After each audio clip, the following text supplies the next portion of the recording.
Hello and welcome.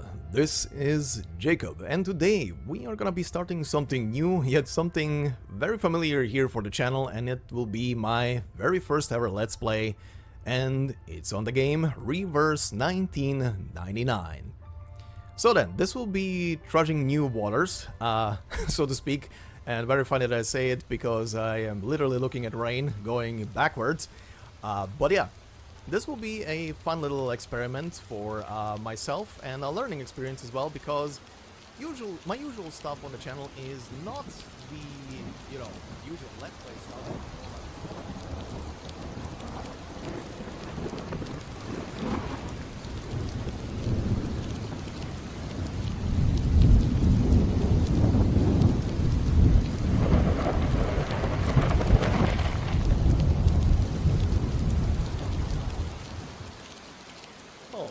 Then, hi, hello, and welcome everybody. How are you all doing?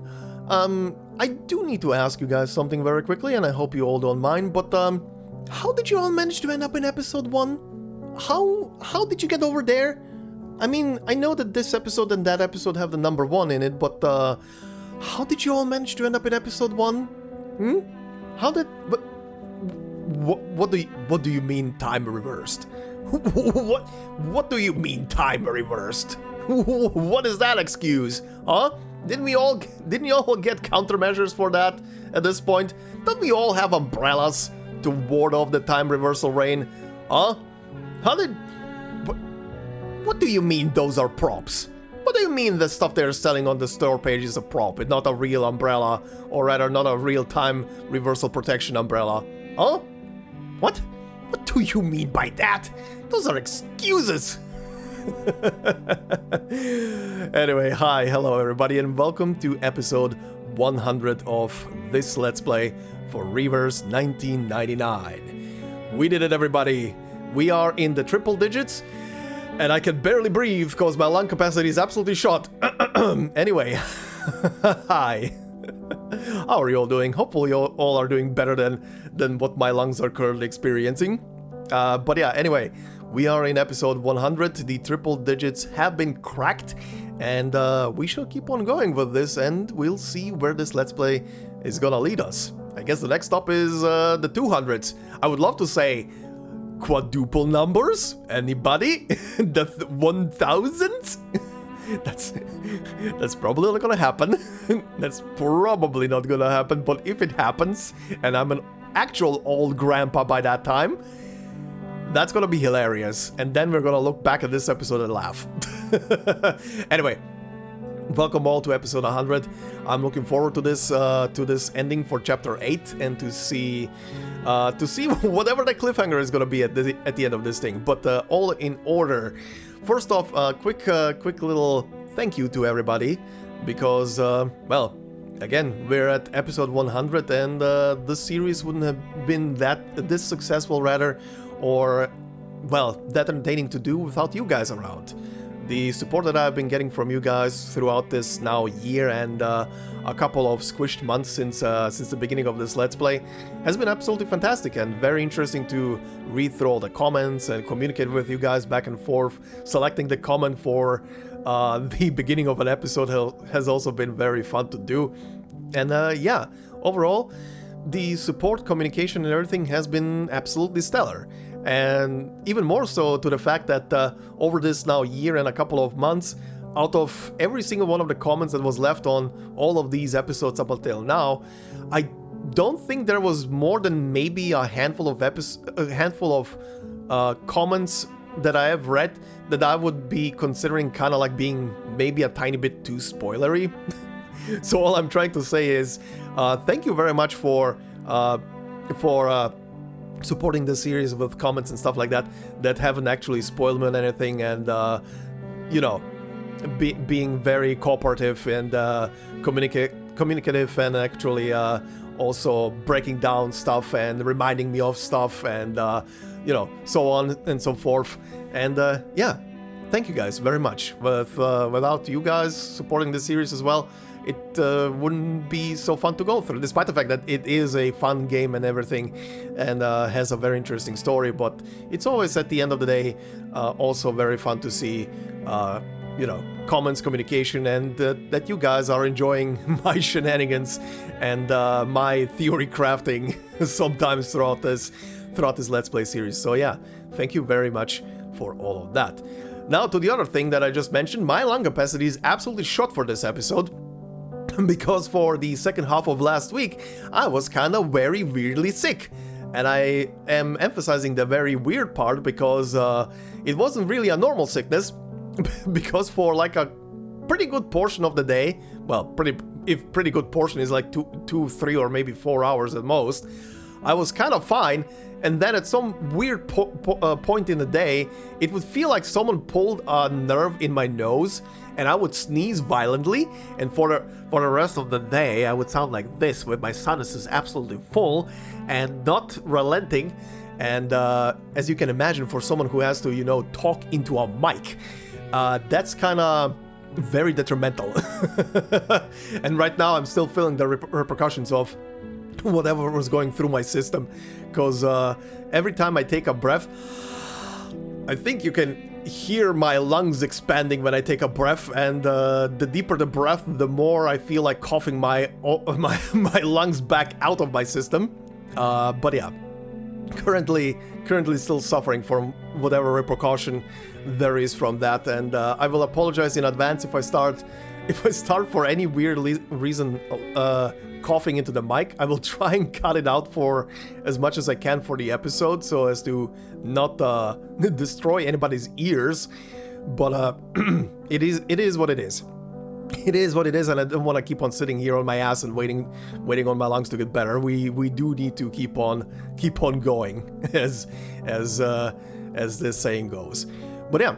Anyway, outside of that, hopefully none of you were sick last week, or are right now. If you are, hope you get also better quick then.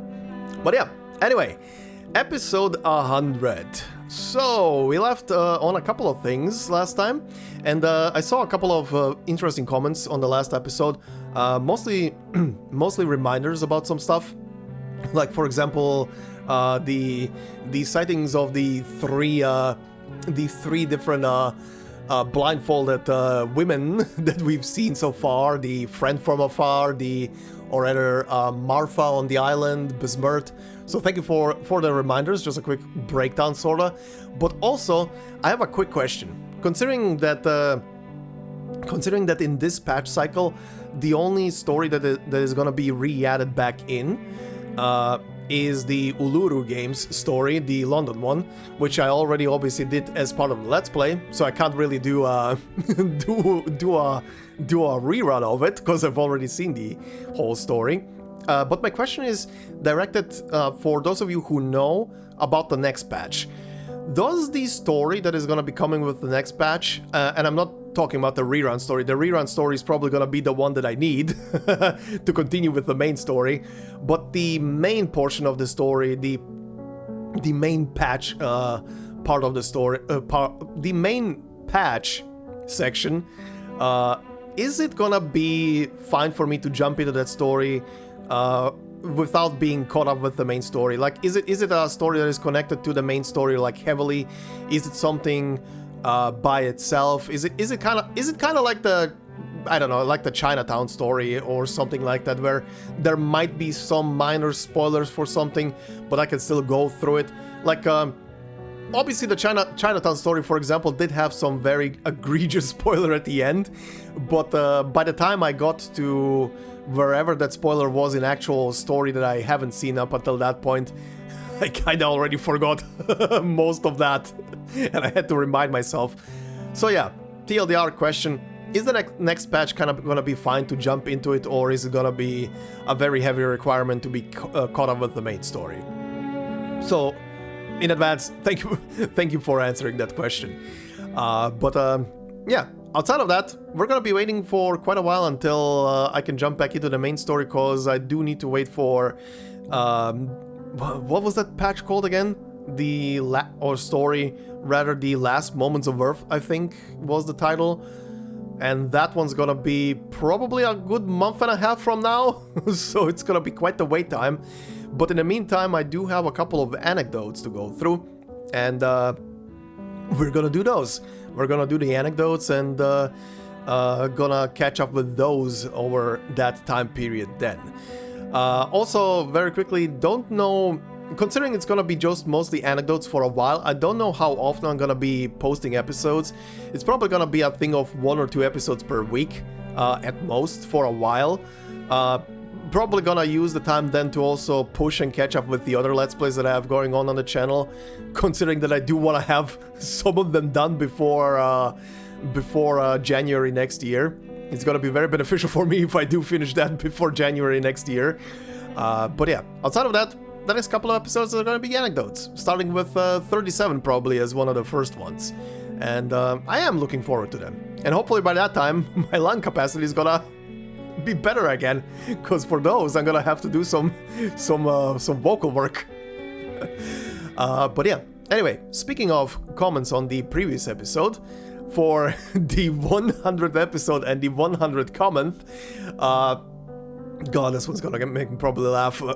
So let's prepare my lungs for that.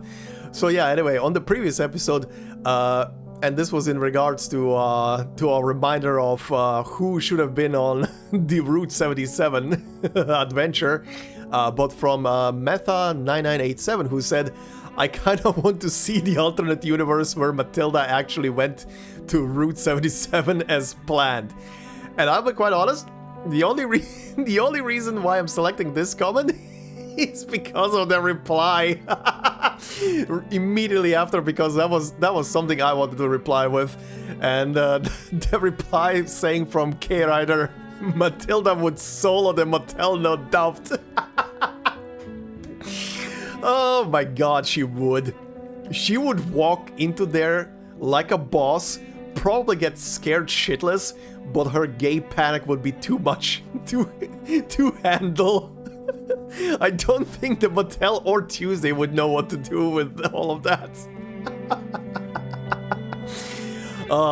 It is a fun thought to think about. What the hell? How the hell would that story go if Matilda would have gone there? But Matilda is a capable individual. She would have handled that. But my god, the way she reacts and overreacts a lot of times, that would have been absolute hysteria. That is an alternate history timeline that I would love to see. Oh, but yeah. Anyway, also, congratulations to the both of you. You both made it to episode 100 and the comment number 100 as well on top of it. So, congratulations. A double whammy. But yeah, anyway, Metha and K-Rider, thank you very much for those two amusing comments.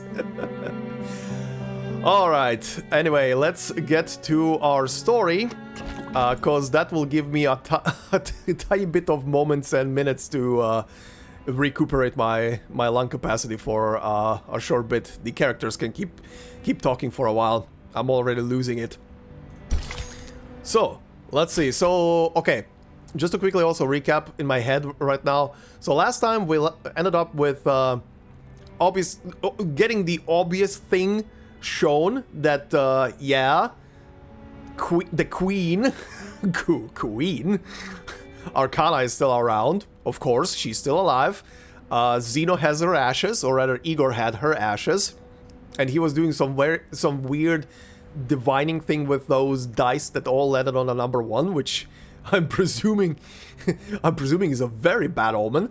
Yeah, Zeno is aligning themselves apparently with Arcana now, or at least they are betraying. So, well, not the entirety of Zeno, but the faction that Igor is leading. So I am wondering where this is gonna lead.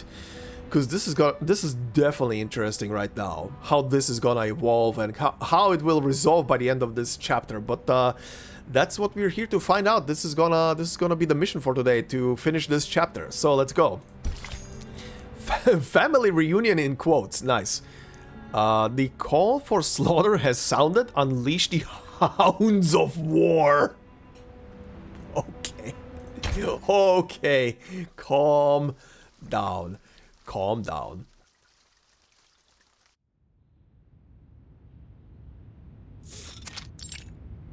Igor's office.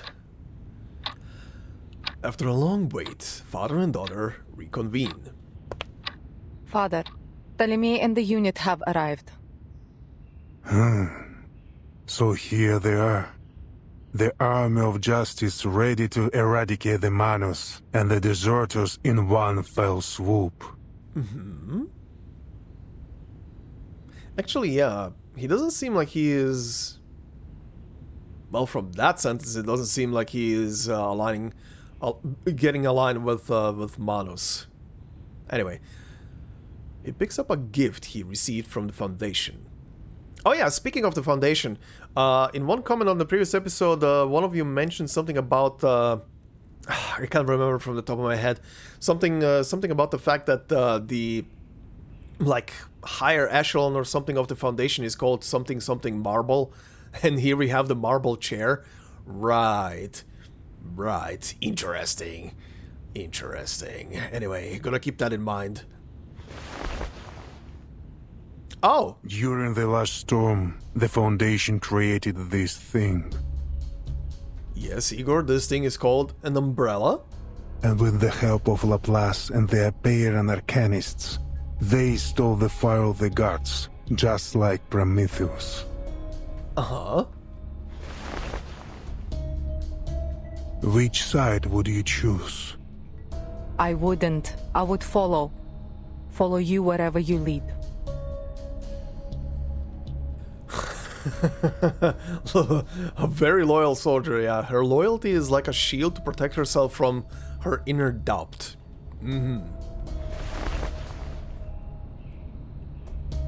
Send someone to bring Stefan's belongings here. The traitor found something important at Tuesday's motel. Uh-huh. Ptolemy will find it useful. Also, speaking of Ptolemy, I wonder if they're gonna show Ptolemy. That's all for now. Understood. Okay. Shit is happening.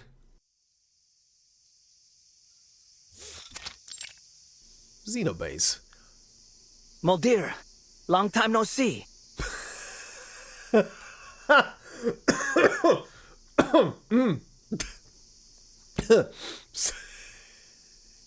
What is this, Cobra Command? Come on. Every single facet of this character's design speaks evil.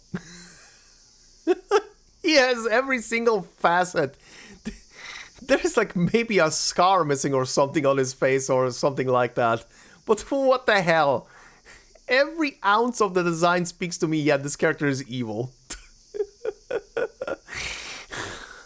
How am I gonna take this character seriously now? Jesus Christ. The one-eyed officer steps forward to embrace his older sister, kissing her on both cheeks. The conversation gets straight to the point. What do you say? Do we give those humans a chance to surrender? Manus Vindicate don't accept humans. But I doubt Father would blame you if you men allowed them to escape the base. A hint. Escape the base? Moldir, are you having second thoughts?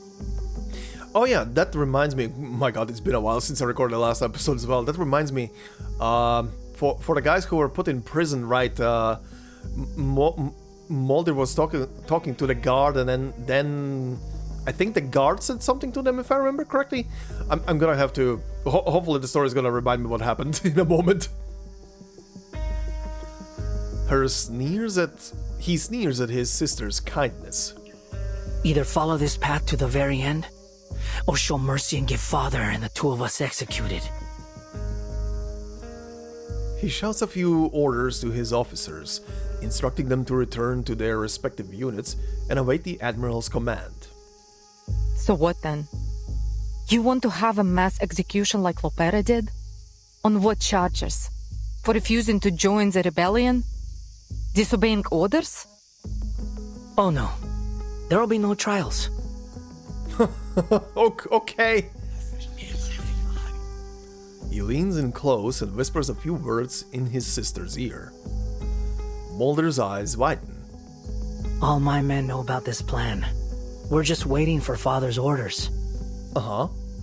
They all know? Well, those who are still alive. Only blood and dirt can bury secrets. The Manis have provided us with a miracle that allows us to survive the storm. How could anyone refuse such a sacred gift? Even after the total destruction caused by the vacuum bomb, we still detected life signs. No one in history has ever been able to do that. Lady Arcana is invincible. Oh boy. Oh, this is gonna end well. I don't care about Arcana. What worries me is that the soldiers who are unwilling to follow us won't just surrender. Then we shoot them. Yeah, this guy is cold-blooded. His delivery is disturbingly casual. There are only two options: follow or die. I don't think that's... The Admiral strides toward them. Oh, Father. Where are the others? They went to rally the soldiers. We've been waiting for this day for ages. He seems to have known about the Admiral's plan for quite some time. For ages? How long have you known about this? She looks at Ptolemy, confusion and astonishment in her eyes. I told your siblings some time ago. Then Lopera... Oh yeah, she should also know then. She's not part of the plan. Oh, never mind. Her only responsibility is to bring back Doris. Never mind, she is not involved. Okay. Doris? Who's that? None of your concern. You have other things to worry about. Go issue your orders to your soldiers. Moldir, prepare the aircraft. We're going to Tierra del Fuego. All the way to the southernmost tip of the continent, to a place where he can gaze upon the snow-capped land to the south and feel the icy breeze on his face once again. How many of our soldiers do you think will remain loyal? I'd say about 80%. The Arcanists will follow us. There's no doubt about that. But we still have a lot of human soldiers. Don't worry. I'll be sure to deal with them. Uh-huh. A necessary sacrifice. The spilling of blood will only unite us further. Oh god, a betrayal of their brotherhood. But there will be no escape once blood is spilled. For those who shed blood, and for those who draw it. Take this and go to São Paulo tomorrow. Oh boy! He gestures to the wind-up toy that once belonged to the treacherous officer who stayed at Tuesday's motel. It's placed beside a G33 syringe and a flying arrow M1903 pistol. Oh, me too? So, if Moldir fails, you want me to use this little toy to get Lopera back? No, you will bring Kimberly back from the veterans' residence. This is Kimberly's seal. As long as it's in your possession, she cannot disobey you. Oh god, a succubus cannot resist the will of whoever holds her contract item. Bring her back peacefully, if possible. Ah, okay, so that's how that works. Okay, I was wondering if there's something more complicated around this thing, but okay, so whoever is in the possession of the toy automatically is technically the person who wields the proverbial leash, right? Okay. Of course. Father. Oops. Didn't mean to press there. I will do as you wish. Instructions given, the Admiral leaves. Right then, Moldir. Let's get started. He whistles, signaling the guards to begin their massacre. Oh shit!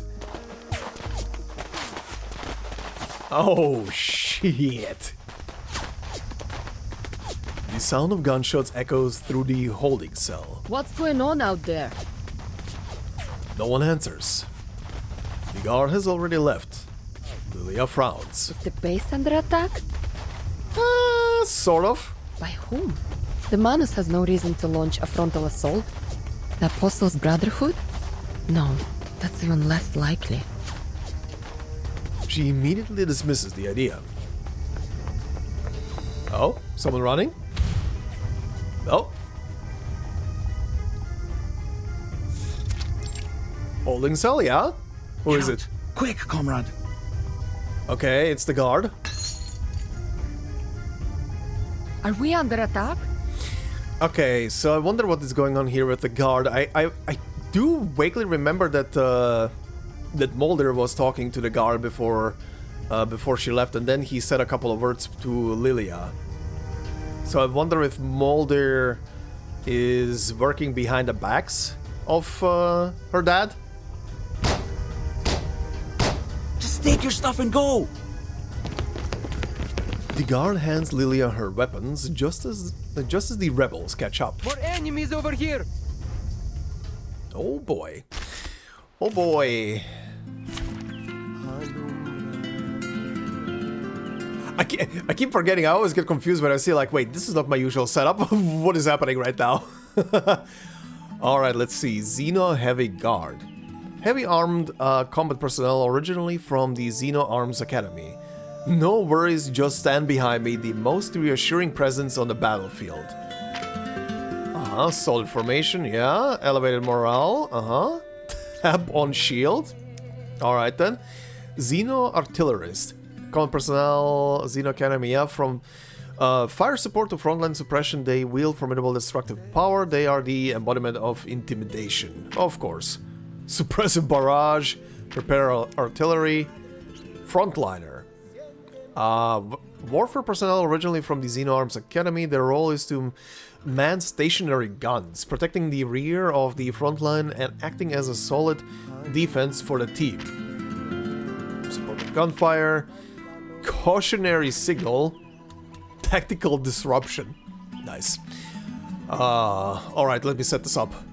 Okay, this should be fine. Probably overkill anyway. Also, I'm just bringing the French gargoyle here around just to play around with her and see how she's gonna do in this encounter. Also, gun versus gun, you know, kind of deal. Which of these darlings shall we attend to first?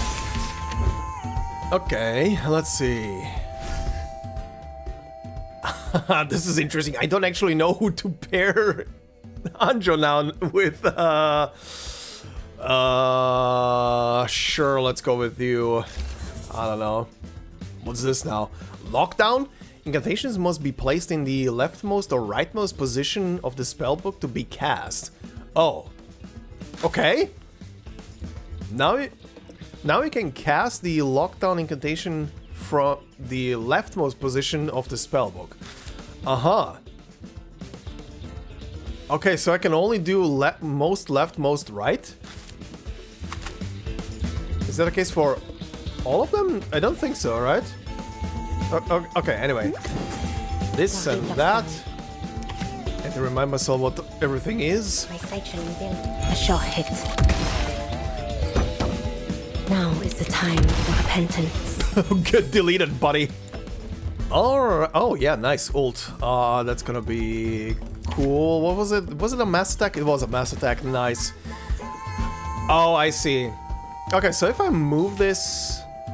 Okay, I see how this works. Okay, so it's just certain spells. Certain spells are gonna be bound, and you need to move them into a spot to be usable again. Okay, that's not too terrible. Oh, also, speaking of the French gargoyle here, I did see one of you bring up in the previous episode that I think the preferred team for her was her, Nautica in, I guess, first position or whatever, Zemmelweis, and then a healer with them. I think that was the kinda suggested positioning. I still need to level up Nautica. I only level it up, I think, just to max level before she changes her form when you level her up further. And that was purely because someone mentioned in one of the comments that she has unique attack animations and general animations and stuff before you fully promote her, and her form would change. So I was kind of playing around with her a tiny bit just to see how all of that looks. It was pretty interesting, but I'll have to promote her at some point. Anyway. Le destin est une gargouille. Perfectly understood. Le glas funèbre sonne pour toi.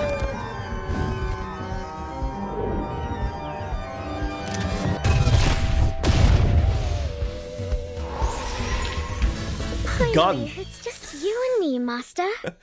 Gun. The gun won. Comrade! Amidst the chaos, the guard has been shot in the leg. Lilia goes to help, but the rebels are closing in fast. There's no time. Brilliant. Another damnable choice. But this time, there's no time to hesitate. Lieutenant Moldir asked me to help you. Take care. Okay, it was Moldir. RIP. With a running start, Lilia leaps onto her red 38 and takes off into the air, bursting through the rebels and leaving them choking on her exhaust. First, the bright light of the outdoors hits her. Second, the stench of gunpowder and death. Oh boy. Getting flashbanged. My room is currently very dark. Xenobase. Traitors and loyalists. Under the sun, their blood glimmers just the same. It's plain to see now that their blood paints the courtyard. Kill them all! No. Recall your troops and assemble. The remaining loyalists are fleeing. There's no need to pursue them any further. Ptolemy reluctantly passes on the order. All hands, assemble! Yeah, I was right going by his character design originally. He does seem like the bloodthirsty type. Oh boy. The bloodshed stops here. An unceremonious end to the battle. The rebels have formed a new kind of blood brotherhood now. Moldir, time to head to São Paulo. Forgive me for asking, Father, but what if Lopera refuses to come back? Yes, Igor? Oh, Moldir, if it's too much for you to bear, I'd be happy to go and see our dear little sister for you. You will not. And if I could reach through the screen right now, I would cough into your face. No need. This is my mission. I will get her to come back. The two of them are still linked via the tracker button. There will be no alteration of the mission. Ptolemy, retrieve Kimberly. The order is non-negotiable. Ptolemy and Moldir board their boats and head to their respective destinations. Well, this is going splendid. But yeah, big difference between Igor's way of doing things and Ptolemy. Ptolemy is seems, at least for now, seems very bloodthirsty, while Igor he makes choices based on what is currently needed. And if no more bloodshed is needed, he will call shit off. He's the more practical one. Or the more logical one, I guess, in that kind of situation. I don't know how to put it. There's probably a word. All depths unsettled. Some things have been lost for too long, and recovering them is now a luxury. Check the records. Containment code Miss Kimberly. Oh, okay. Let's see, 1917 and then redacted. Confirmed that Matahari still has a sister on the run, but her whereabouts remain unknown. A bounty has been issued through the Hunters Guild. Okay, so they were observing Kimberly Okay, since since way back then, huh? 1985 confirmed that the fugitive Matahari sisters are involved in espionage and assassination activities, codename Kimberly. Personnel have been dispatched for containment. Use force if necessary. Also in 1985, Miss Kimberly's contract item has been recovered without any expected conflict. The original contractor has been handed over to local government authorities, and the contract item will be sent to headquarters for permanent storage. Oh, interesting. 1990 something question mark. Okay. So in the 90s essentially. Due to secondary incidents caused by the storm, the contract item was lost during an accident. A high priority standing order has been issued. Any field personnel who come across Miss Kimberly's contract item must immediately recover it. If it is confirmed that Miss Kimberly's seal has been broken, ensure personnel safety and contact headquarters to assist the special agent in resealing. Okay. 1990, huh? Miss Kimberly was found in San Francisco. Zeno has been tasked with searching for and sealing her. Okay, so that's around the time where Jay's story is taking place. Same month and year, Admiral Igor reported back that the contract item has been recovered and preparations for containment are underway. Okay, I wonder why they need her specifically. So they were looking for her for a while then, huh? So it's no mistake that they took her in for questioning. What was the original thing again? They took her in because they thought that she had something to do with or she might have some details on Manus, right? That was the original excuse. So this now is suggesting that there is way more behind all of this. Huh. Okay. Well, this is gonna go great. They're already here. They're already here. There's the little toy. There's our eye patch, idiot. Oh boy. Let's see. The Black Lamb. It's better to flee into the wilderness than to return to a cold flock.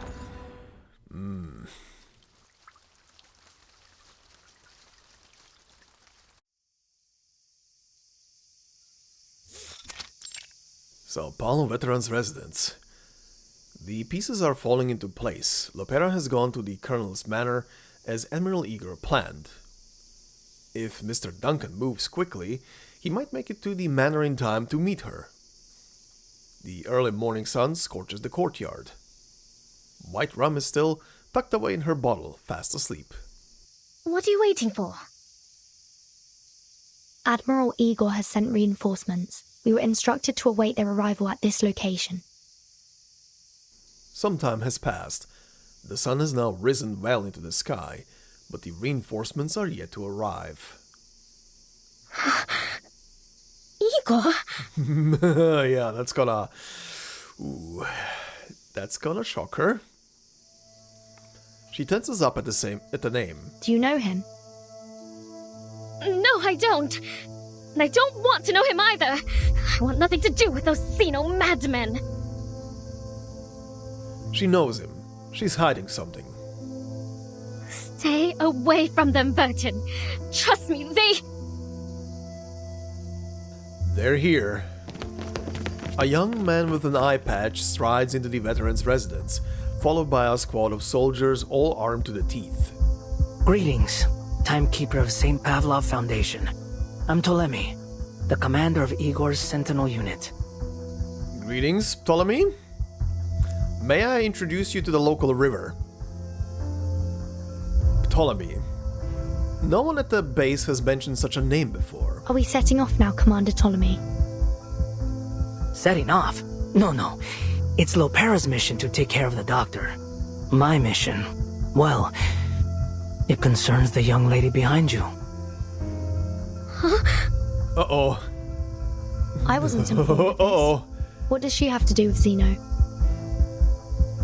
Is it because of what happened at Tuesday's motel? As far as I'm aware, the Xeno officer at Tuesday's motel committed suicide. Kimberly had nothing to do with it. Oh, Stefan? I couldn't care less about him. Nice, he's such a nice guy. If that's the case, then why is he here? The door opened all by itself.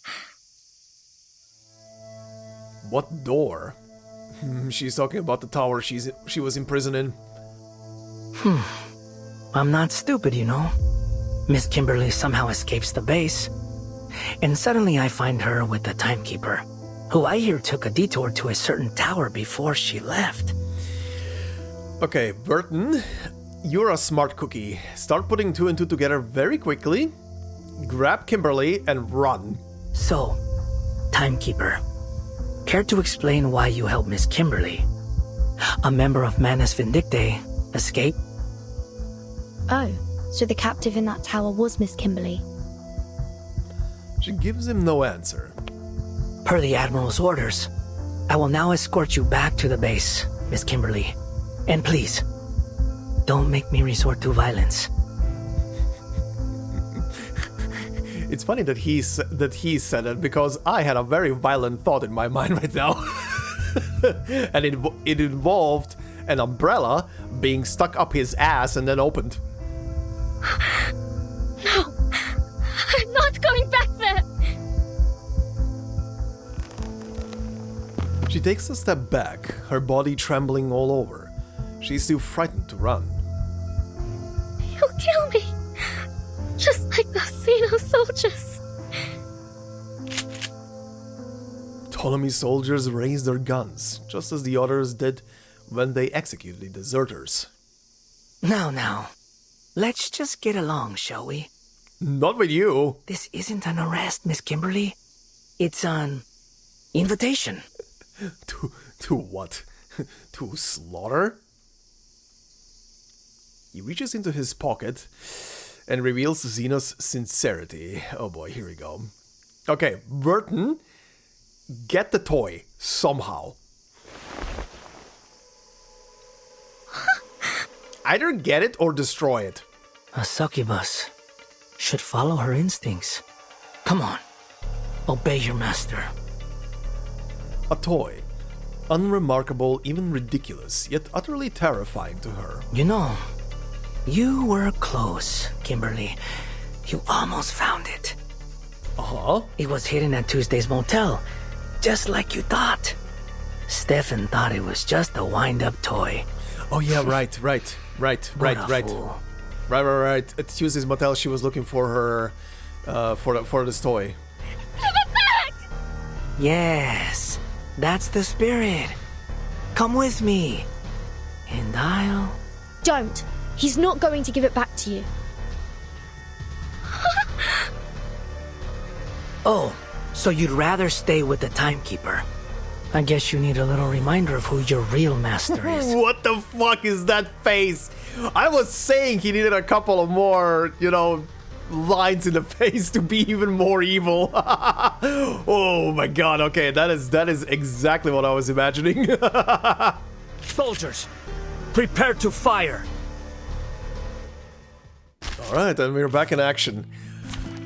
Okay, you bitch. Same thing as before, yeah? Special ops and heavy guard, okay. Well, you guys are gonna get absolutely flattened. Forward to punishing you.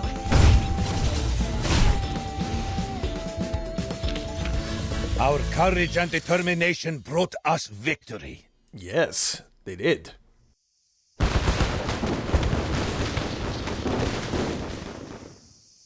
Kimberly barely moves as she struggles against the command of the seal. Meanwhile, Ptolemy and his troops have taken control of the courtyard.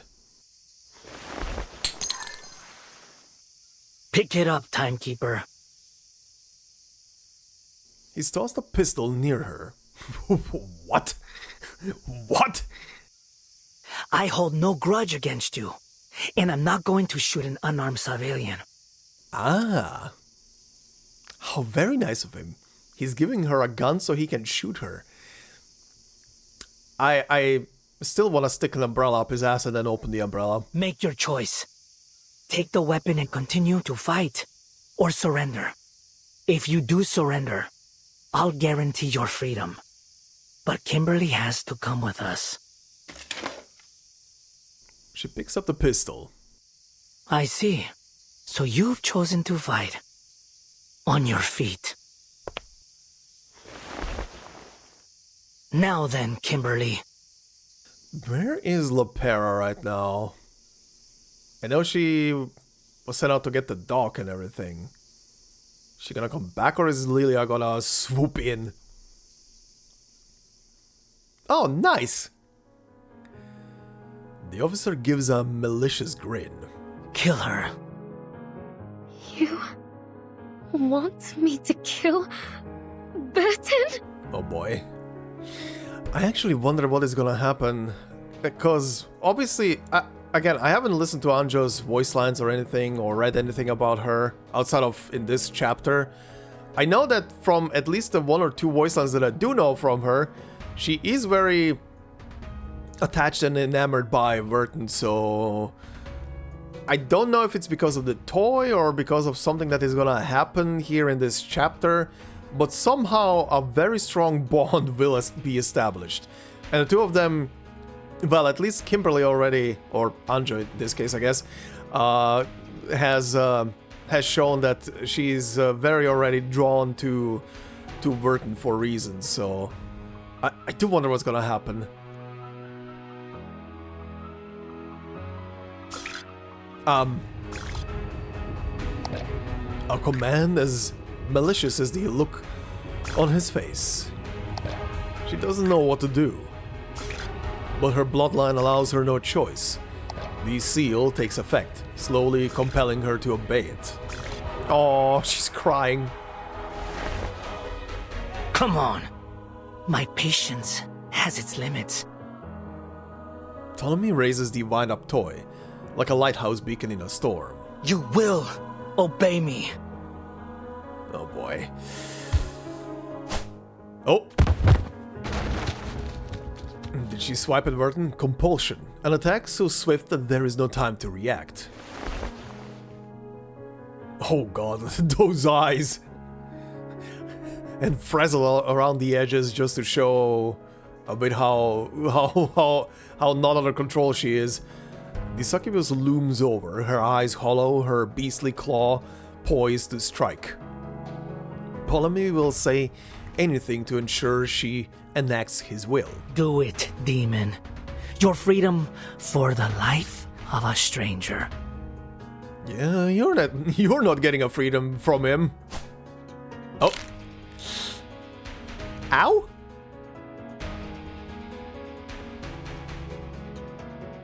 Yes, kill her. Prove your loyalty. Then I'll give you back your toy. I promise. Aww. The succubus wraps her claws around her neck. Vertin. I can't. Aww. The command has taken hold of her, but still she's wavering.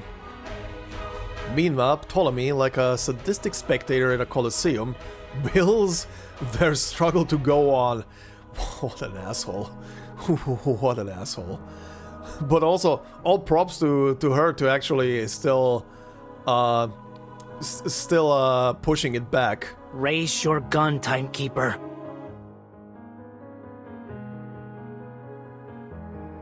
Gun. Yes, I have a gun. But breathing, strength, it's all... Aim at her and pull the trigger.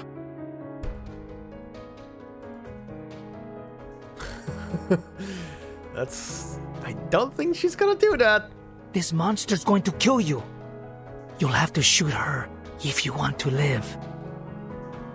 Ptolemy presses further, eager to get a show.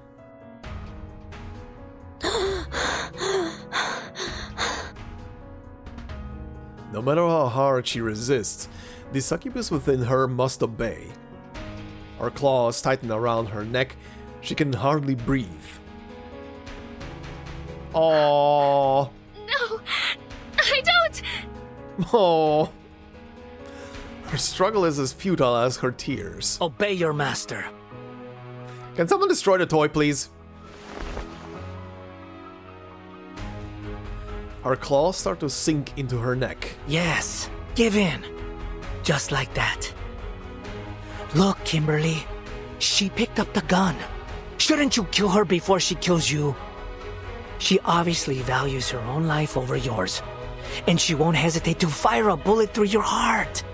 To her, you're just a horrifying beast.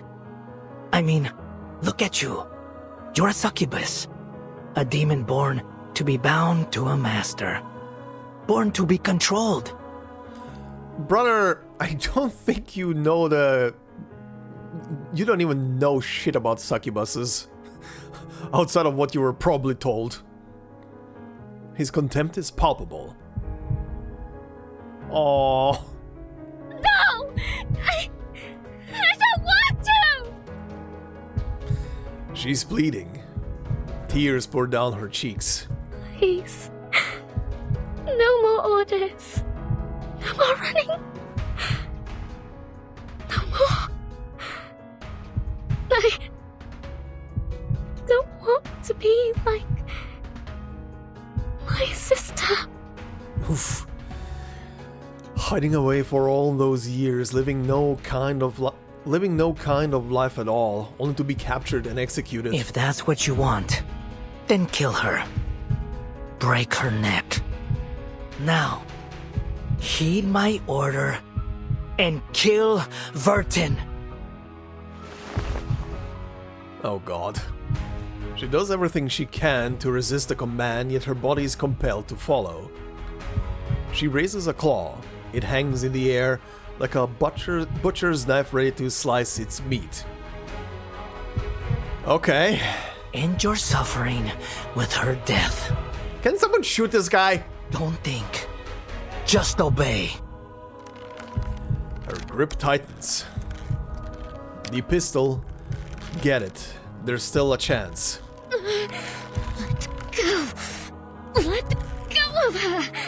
She gonna self-injure herself right now just to break her concentration or the push? She's sobbing. Nala. Oh. Aim at him.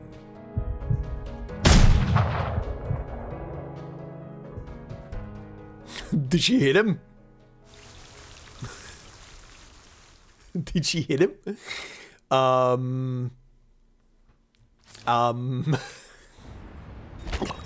Okay. That definitely ended on a cliffhanger right now. Okay. I mean, the picture suggested that she pointed a gun at Andrew, which is definitely not the thing that happened there. I do wonder. Is Vertin enough of a crack shot to actually hit either Ptolemy or hit the toy in his hand to shatter it? I actually don't know. I actually don't remember if it was ever stated. She went through stuff, but I don't remember if she went through gun training specifically. Maybe she did? I can't remember. Okay, what's this? Telegram? H21? An intercepted telegram, secrets revealed. Another bullet casing left on the execution grounds. Uh-huh. Eye of the Hurricane? Oh, nice. Whose was that? Yours? Oh, it is yours. Okay, first off, this new badge, huh? I have nothing to do with any of this, I swear it has nothing to do with me. Okay. Eye of the Hurricane. Oh boy. Okay. Okay. They're fine. They're taking a nap. A bullet shot into the past. Aha. Interesting way of phrasing it. My ears. The bullet flies from the barrel, trailing a long white streak through the air. Oh, she did shoot the toy, yes! Holy crack shot, Vertin! It pierces the wind-up toy in Ptolemy's hand. The tool of Nala's subjugation. The thing that she had so desperately sought, so desperately run away from, is destroyed. Okay, so if this now disappears, so Vertin being absolutely... Sorry, Vertin. Andrew being absolutely enamored by Vertin is, I guess, natural from from this point onward then. Well, that's funny. Okay. Is this gonna have any kind of repercussions for her? Actually, I haven't even thought about that. Its power is lost. Its controlling force vanquished by the bullet. How dare you! Shut up, you idiot. Also, I just want a one-liner from Vertin right now where she just goes like, I was aiming for you. Oh my god, is she actually gonna say that? Nala releases her throat. Ptolemy glares furiously at the broken wind-up toy, then shifts his gaze toward them.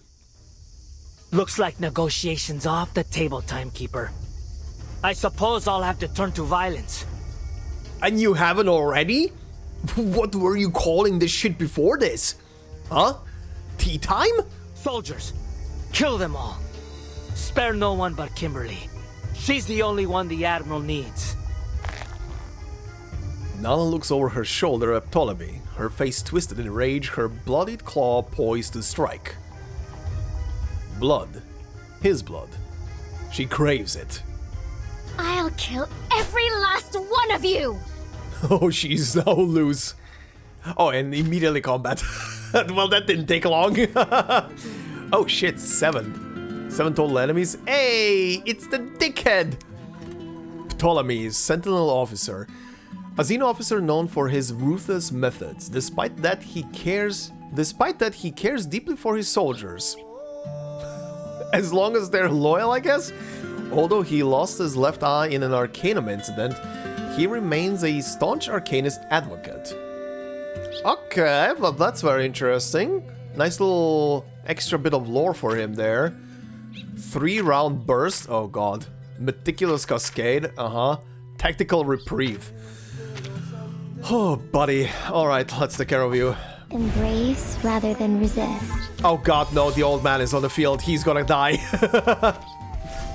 He's absolutely gonna die. I forgot for a moment. I should have swapped him out. He's purely here for lore and nothing else. Uh-oh. Well, let's go, I guess. Silver bullet. Interesting. Interesting. Okay. Also, this can stay chained. I don't care about this one. This is a shitty hand for the most part. Ha. Ha ha ha ha ha. Ah, screw it. Perfectly understood. To the left. To the right. This works. Keep calm. This works. All the follow-up attacks. Shine. Feel my dark embrace! Oh, yes! Oh, yes! Get wrecked! Eat your silver bullets!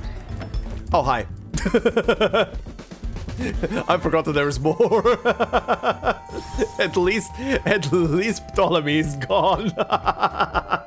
Okay. Damn.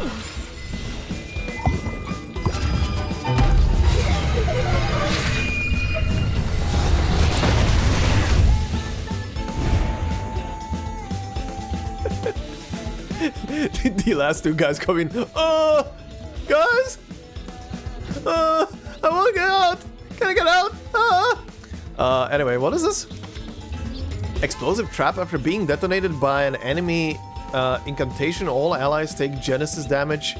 Disappears after being played. Ah, okay. Get rid of it. Hate Street style.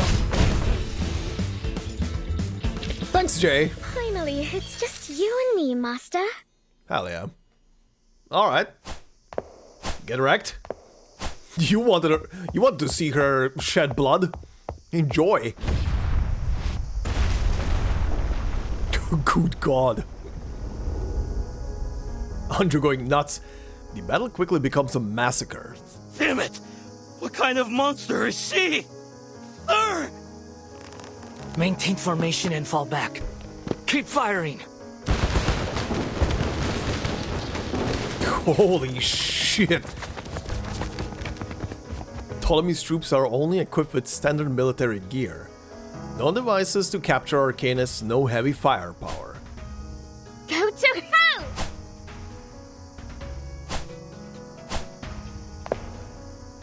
Keep on swiping, girl. Anger is pain and she needs to release it. They'll pay for her tears in blood. She's totally insane! You guys were fucking pushing her into a decision she didn't want to do. Or a thing she didn't want to do.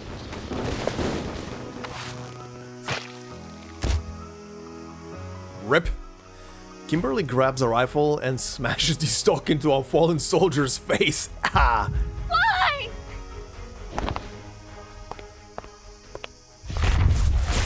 Oh shit! Oh shit! Oh, they're doing the ult!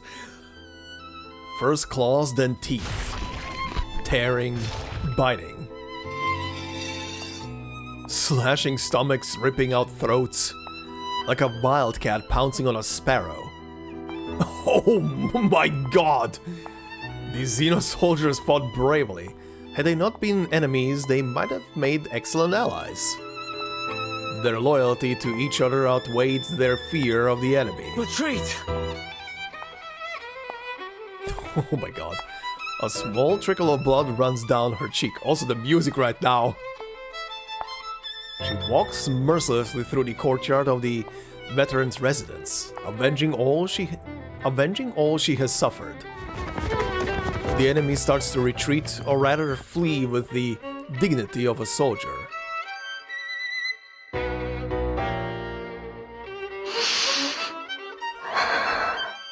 Vertin, you better call out to her. The air is filled with a bitter scent. I am not a lamb for the slaughter!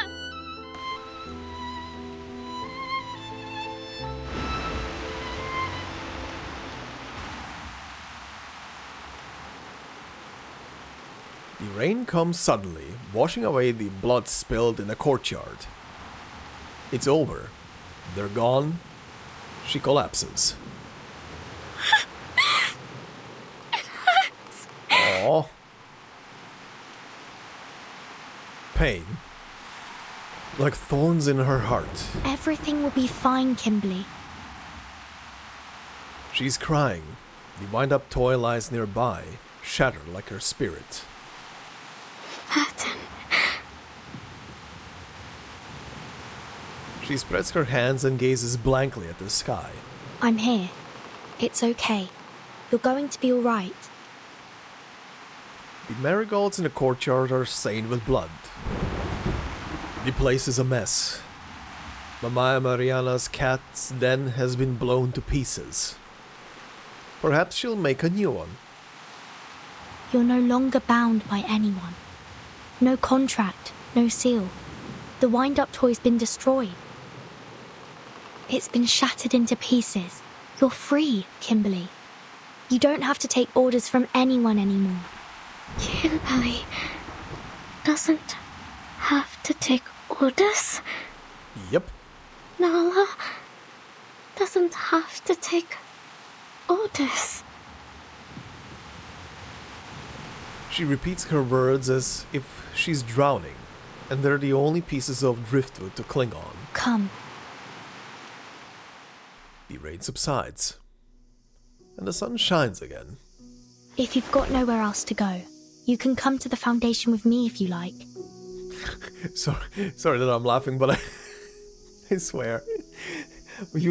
I know using rain and thunderstorms for like a mood in scenes is always the thing, but it's always so funny how it's always on the mood swing.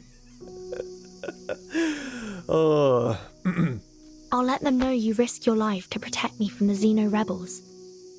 Anyway, the choice is yours.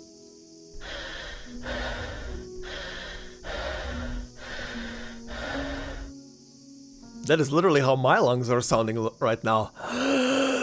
Nala breathes heavily. Also, that sounded almost like the heavy breathing at the beginning of any GTFO drop.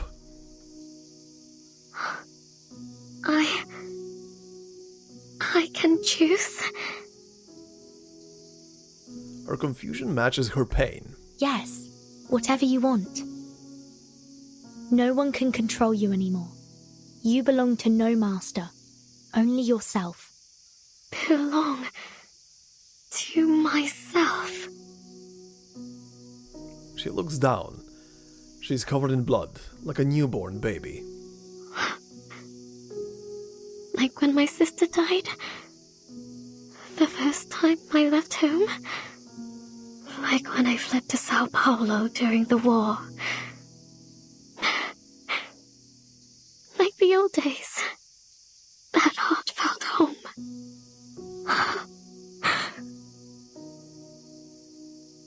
Real, yet distant memories. To her, it's as if those times have been rolled in the sweet nectar of happiness.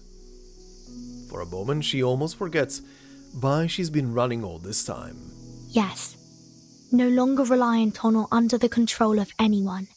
Just think about who you are, what you want, and enjoy your new life, Nala, starting today. A familiar silhouette streaks across the sky. Kapitan! There you are! Lilia descends bearing bad news.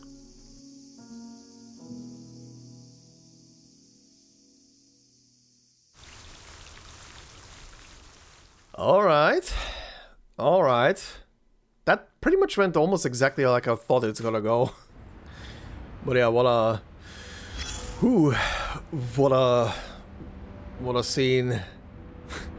Especially the voice acting as well on Angel there with that moment of confusion and not knowing how to even react in this this kind of situation right now. How to process it. Or starting to process it slowly. An ugly little wind-up figure and nothing more. Alright, that's gonna open up the next segment for you, huh? Yep, should be. Yep. Where is it? There it is. Or no? Oh, no, that's the third segment for you. Right. Oh, hold on. I'll read that in a sec. Hold on, go back. Can I... No, that goes back here. Can I not see the items individually anymore? No? Okay, well...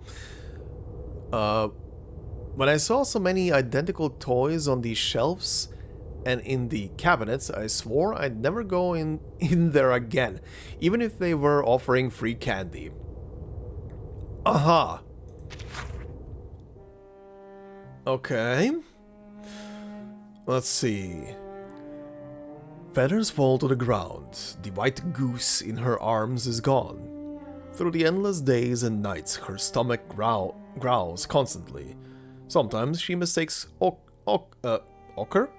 She mistakes ochre stones for chunks of meat, nearly breaking her teeth on them. She licks the cuts in her mouth from the stone's sharp edges, the warm blood flowing into her stomach. Occasionally she dreams of the mansion, but that was so long ago that she starts to doubt whether any of it was real or just a long dream. In the dream, she runs and jumps at her sister's banquet, tapping guests on the shoulder. They drink and toast to a bright future, but no one pays attention to her. Confused, she leaps onto the table. Still, no one notices her. She's lost the ability to distinguish her memories from fantasy, and nameless grievances ignite sparks of anger within her. She raises a torch, and the mansion in her dream burns away like dry leaves until ashes fill every corner of the dream world. Her memories have become a collapsed ruin, past faces shattered, experiences peeling away like old paint, impossible to piece together. Everything returns to dead silence. When she awakens from the dream, she's in a strange and empty place. It's terribly dull, nowhere near as interesting as the banquet. She once tried to scratch birds on the walls with her claws, like writing a diary. Still, she began to prefer life in this place, because her only chance to leave has been to carry out missions. Of course, she hates missions. The blood always sticks to her claws and sullies her clothes. Out of curiosity, she once tasted blood. It was as bitter as lettuce, and she hates lettuce more than anything. This is where she learned to sing, a song her sister taught her. She's forgotten too many of the words and has no idea what dragons and zippers have to do with each other. But still, she sings it often. Every time that she does, she pictures wrinkled faces. She doesn't know why she thinks of them, but every time she does, water flows from her eyes. She tasted that water too, and it was even more bitter than lettuce. Her eyes, looking at the goose feathers, are as empty as a deep well.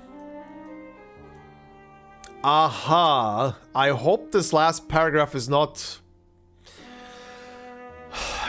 suggesting what I think it's suggesting there, but I mean, it is something that crossed my mind that people could demand out of her. Every time that she does, she pictures wrinkled faces, doesn't know why she thinks of them. Uh-huh. Okay. Yeah. I hope this is not what I think it is, but again, succubus, right? Okay, so that's the full story for Anjo, huh? Boy oh boy. That's one hell of a life. Hey, it's now in one piece.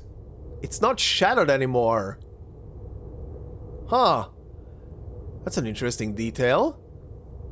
Okay. Symbolizing her freedom, I guess? Or that her life is not in shambles anymore? Meanwhile, across the city, on the rescue operation. Okay, let's see. The gamble. The loser is left with nothing. The winner takes all. Alright. Time to rescue a blind lady who hopefully can answer some questions. Chapel of Our Lady of Sorrows? The master of the manor sighs. All this time, waiting for Zeno.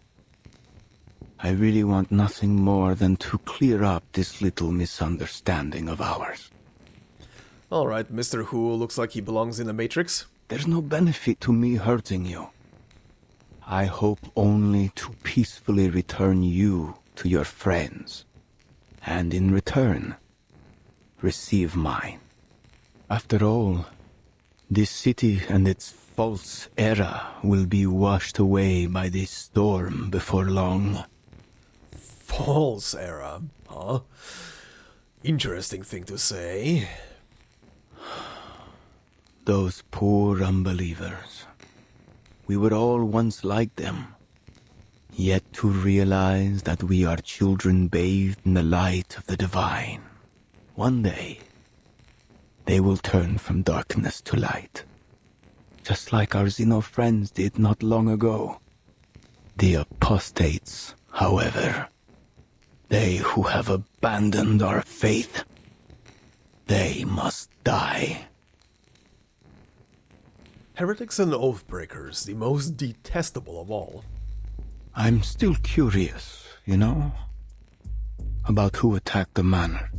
Who disturbed the meeting between the Apostles' Brotherhood and the messenger of the great Manus Vindicte? Who came here? He kicks a small stone at his feet. And took away my people. It's okay, Doctor, you're fine. Don't worry about it. The potion has locked the blind doctor's throat. She cannot speak. I wouldn't be surprised if Marcando's already messed things up in the favela. But... yeah, he's kind of sleeping. He turns his back to the doctor. As long as he continues to recruit young Arcanists, it doesn't matter. That is a face he's doing right now. People like him are useful. Tools to be used to our benefit until they're lost to this storm. Isn't that also how Zeno uses their soldiers, Doctor? As currency to be spent and lost? Not really. even that one asshole we just met is kinda defensive of his soldiers. As long as they're loyal, at least. A chip may roll away from the gambling table, but it will only find itself at another. All the world's a casino, and all the men and women merely chips. We have no choice but to take our place at the table. He looks at the doctor.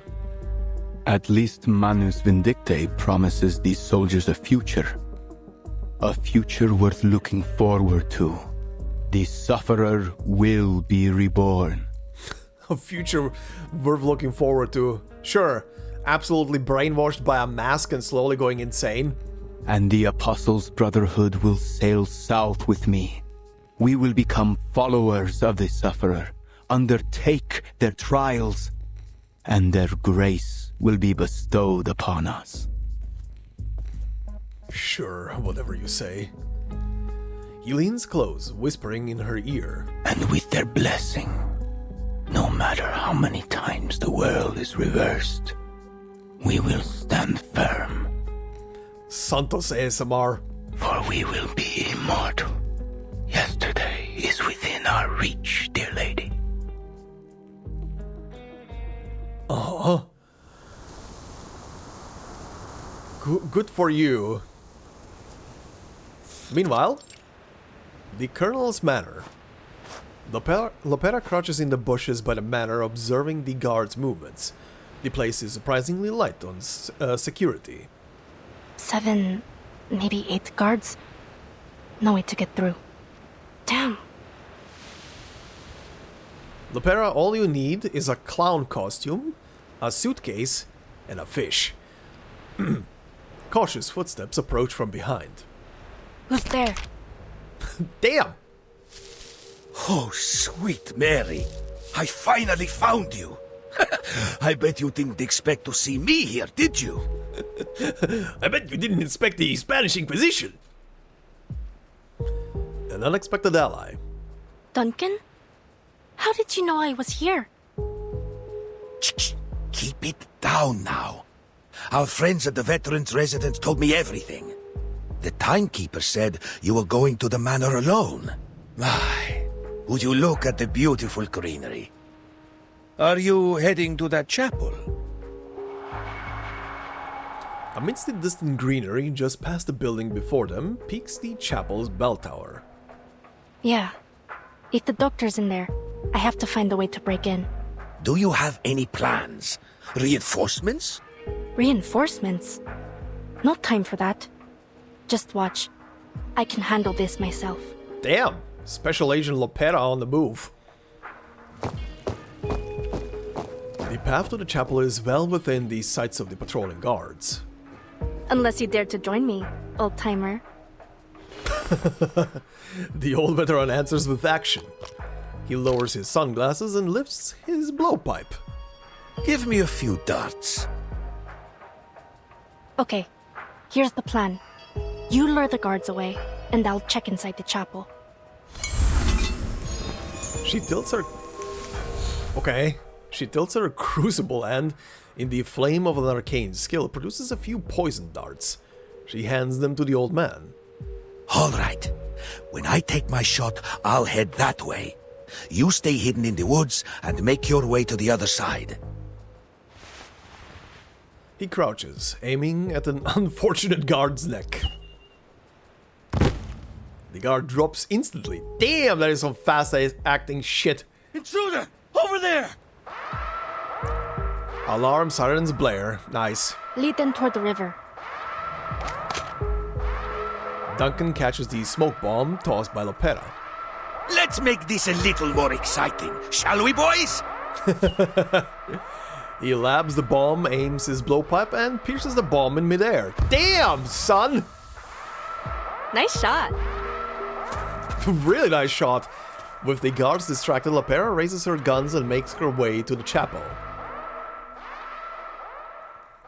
God, that alarm almost sounds like the... It appears someone has come to your rescue, dear lady.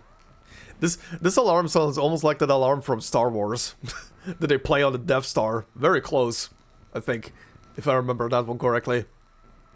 I'm not surprised. Santos gazes at the doctor. He holds a small control button in his hand. He has no qualms about reducing this place to a pile of rubble. Oh great, this place is booby-trapped with bombs, huh? Doctor! Her shout echoes through the halls of the chapel. Huh? It's you! The little gambler from the ship. I should have put a bullet in your skull back on that sheep.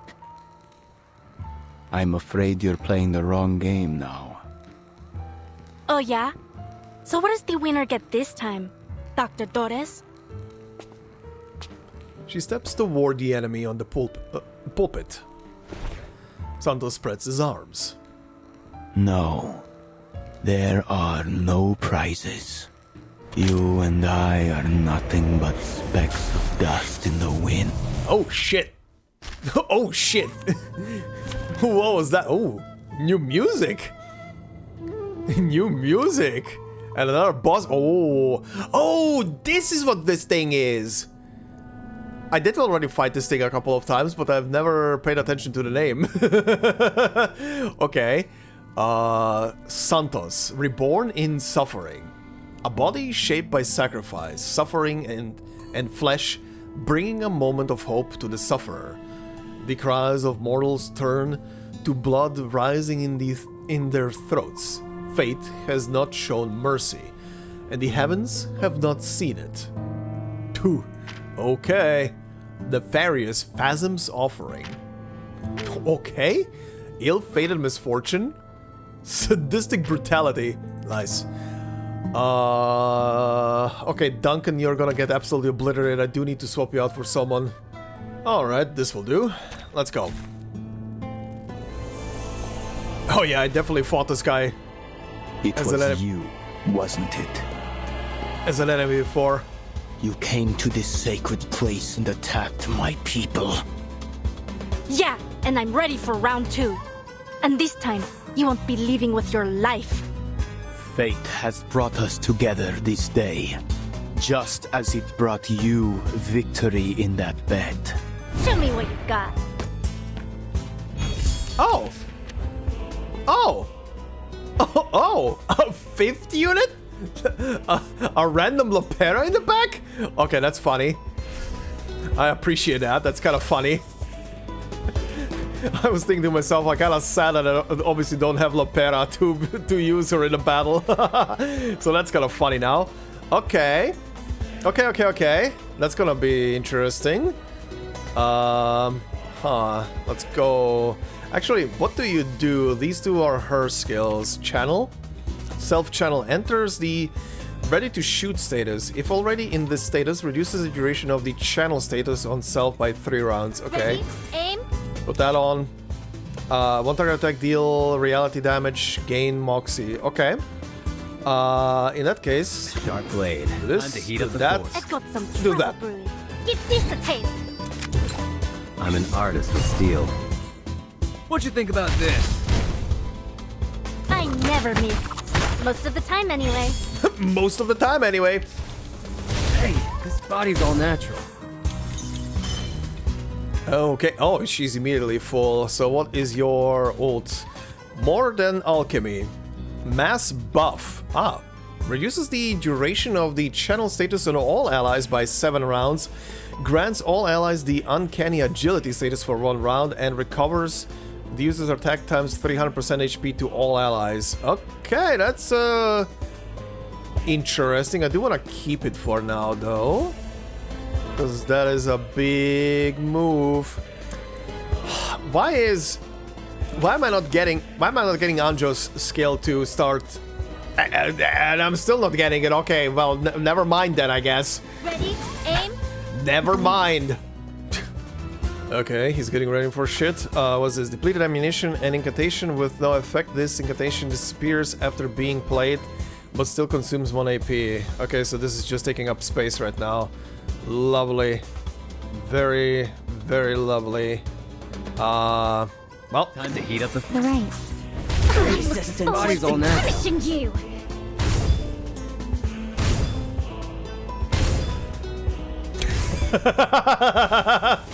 That was kind of funny. That was kind of funny. What is that?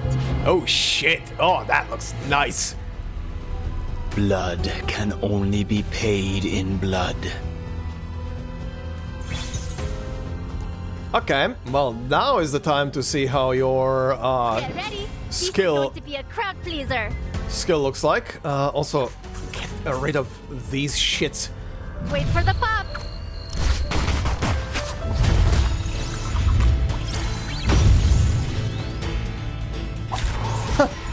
Okay. Embrace. Oh, they all get. Okay, I was thinking that uncanny dodge is gonna be like perfect, perfect dodge for everybody. Okay, cool, cool. Oh, now you're finally ready to get this skill. There we go. Took you a while, Andrew. Jesus.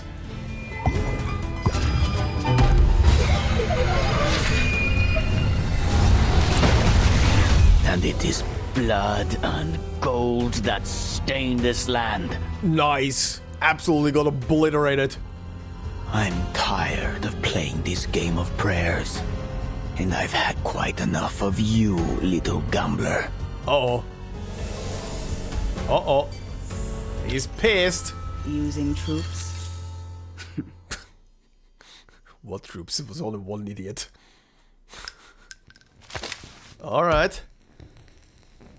Guns emptied, Lopera drops her revolver and charges at her opponent with nothing but her fists. Damn! Then again, she's a trained military Looks like I win again. operative.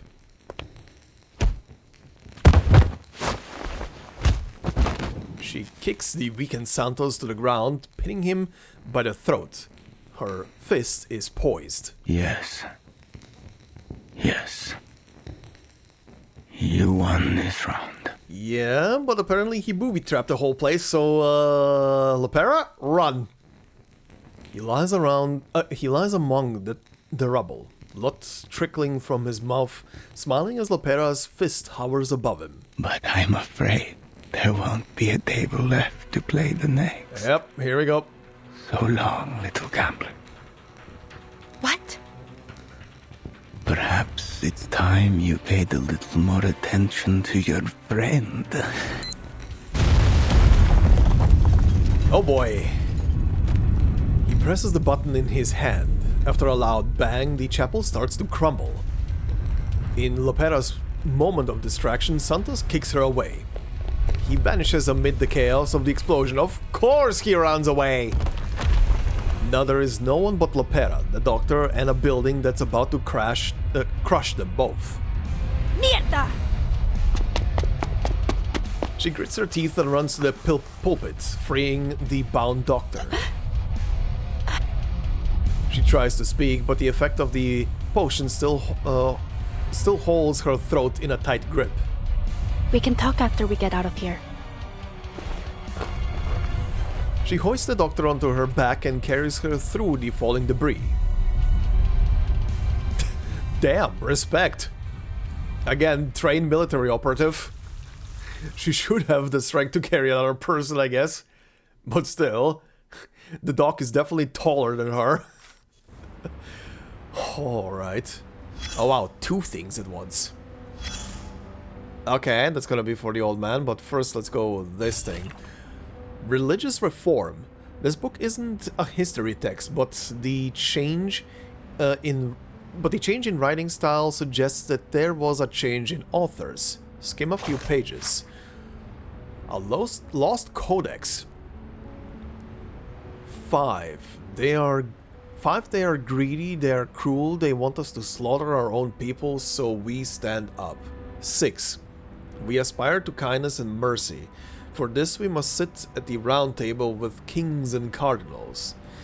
65. When the sufferers sent by heaven come, they will, under the guidance of angels, suffer for the people, and the springs will cleanse them of their sins, and thus heaven will arrive. 589. Let those willing to be redeemed join us, and let those unwilling be crushed by crumbling stone. 590. Be loyal to your kin, protect the interest of your kin, and say nothing to mankind. 591. Respect your elders, for their wisdom far exceeds yours. 605. Make the shaping of order your lifelong work and never cease. Okay. I guess that's Santos's own written manuscript or something. That's a lot of entries, buddy. Okay, and for you, a photograph from 1961 from the 1961 peacekeeping mission in the Congo, with the photographer, exact date, and location all lost to time. Okay, old man. Farewell, Para. Oh boy. All right. This doesn't... Oh, this does complete yours. Oh, hold on. Okay, so what were the three entries here? All right. Okay, first entry was the medal or something. All right. To be honest, I never had the courage to open these letters until I found that drowning girl. Right. Then the pliers. Don't be fooled by its plain appearance. This here is the foundation of all my work, just as much as my calloused old hands. And then the picture that I just read, so... Oh, wait. I was thinking about the text that I just read. 3 Brazilians, 2 Spaniards, 1 Argentinian. You'd be surprised, but we were the most decorated reconnaissance team in the unit. Alright, let's see. Mr. Duncan's Path. I love this picture. The night at the veterans' residence is alive with laughter as the farewell party for Mr. Duncan unfolds as planned. Empty wine bottles on the table pile up like fortifications as Galanos pours the crowd on, urging Mr. Duncan to share some tales from his younger days. That's a fine idea. Don't worry, old Duncan might have had a few drinks, but he is not about to spin yarns just to fool you all. Mr. Duncan chuckles, rubbing the white stubble on his chin. Whether it's pink dolphins, headless mules, or treasure maps inside giant snakes, it all happened exactly as I told you. Alright, buddy. A barrage of adventure stories hits the listeners like a volley of cannonballs, until late into the night, when Mr. Duncan signals for everyone to settle down. He pauses for a moment, then begins to speak slowly. Next is a story that's not so cheerful. One that I saved for last. I'm sure my old friends here remember the 1959 Lufthansa flight incident. Yes, it took my whole family from me. Looking back, I was like a training dummy, knocked down in the field, nothing left intact except a pocket full of medals. The 1959 Lufthansa flight incident? Is that a real thing? Because this sounds like a real thing. Let me peek. Yup, a real thing, of course. Lufthansa Flight 502.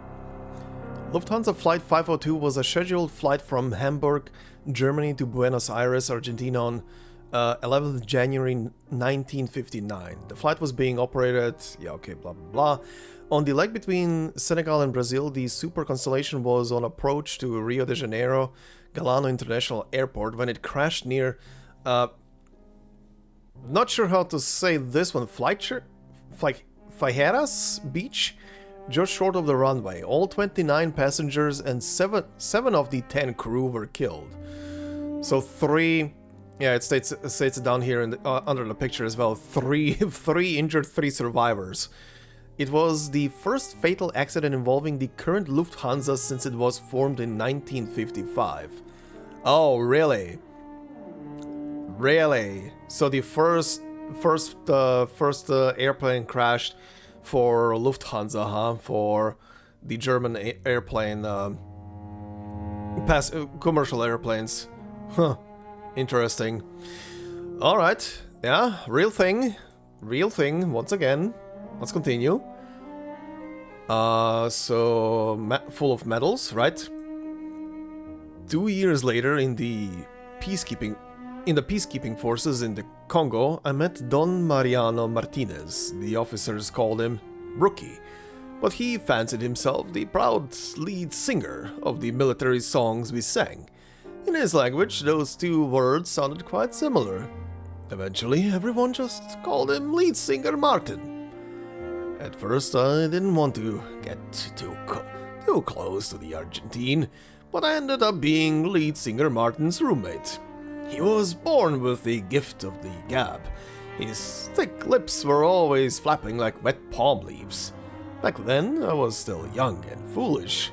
I foolishly thought I could quiet him down with nothing but my silent protest. But gradually, he wore me down, and I became talkative myself.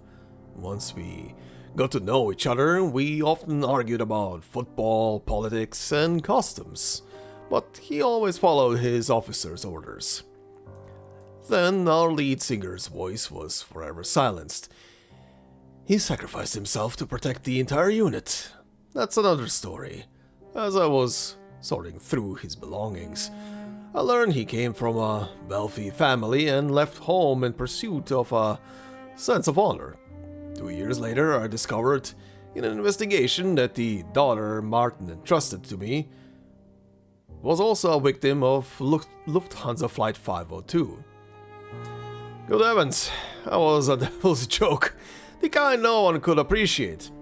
Many years passed and the decorated scout retired. And was replaced by an old man wandering the favelas. Now I look back at that word, honor. It seemed more valuable than gold. For it, Martin and I gave up everything precious to us, and in the end, we still relied on it to live. Like a fine wine in a bottle, you always want another glass, and another, until you find yourself drunk and face down in a gutter. Now, your old Duncan may be about to embark on the last journey of his life. Of course, it's no longer for those pretty honors, but to make good on what the kids always say. Got yourself some trouble?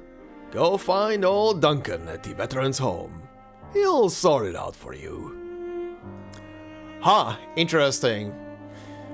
Interesting. So this part here, considering he seems to be the doppelganger in this case.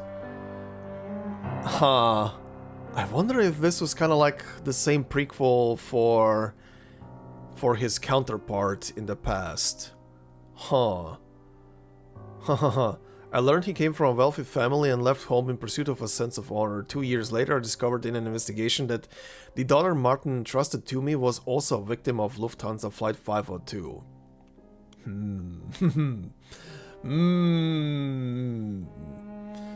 I wonder now if this was also the case for the other one.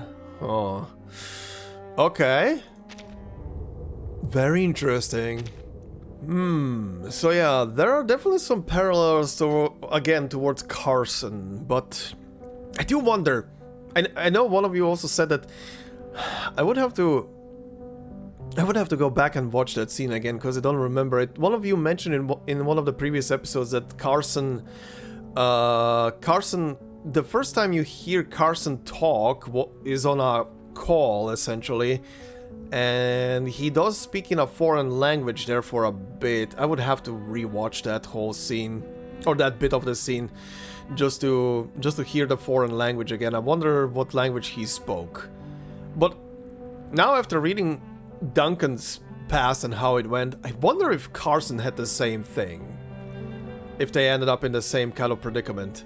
Just the only difference here being that obviously Carson remained a butler and was acting firm and proper and was properly dressed and everything, and Duncan here remained kind of like a good old wild uncle going around the place. Interesting parallels.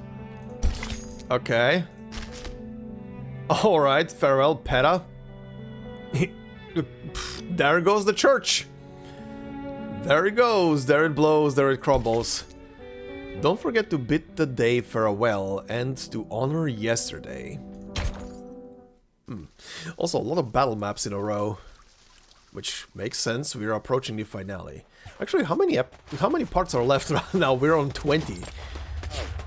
The Colonel's Manor. Eliminate all hostiles. Find Lopera and Dr. Doris. Following the Admiral's order, Moldir has followed the tracker button signal to the manor. What was that gasp? But she has arrived too late. What remains of the Brotherhood have no desire to fight. They scatter, putting a swift end to the gunfire. The blood-splattered sugarcane fields burn, and amidst the smoke and blood, Moldir searches for the doctor and her sister.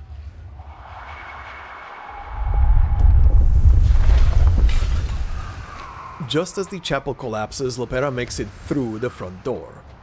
Huh? Where have the Brotherhood guards gone? They peaced out.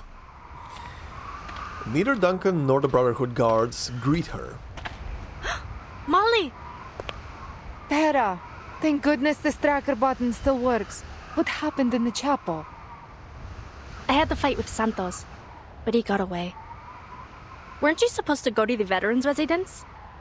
No, that another guy went there, and he's kind of shitting the bed right now. She flashes a brief, bittersweet smile. This is still a victory, albeit an imperfect one. Rescuing the doctor is our top priority now. Dr. Doris sits on the muddy ground, cradling her typewriter. I am so glad to see you safe, Doctor. Great job, Peta.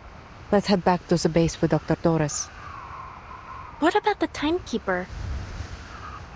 She's on a new mission assigned by the Foundation. It's got nothing to do with us. Uh-huh. Father wants me to bring you and the doctor back to the base as soon as possible. What do you mean? Why the sudden change of plan? What's going on here? Yeah, okay, I see what the plan here is. Essentially they want the dog back at Xenobase. Probably not because of the dog herself, but mostly because Vertin is looking for the dog. This way they have a bargaining chip. No one told her about this. Just come already. We're evacuating Sao Paulo. Evacuating? Since when was this the plan? Evacuating? To where? Just follow your orders, Lopera.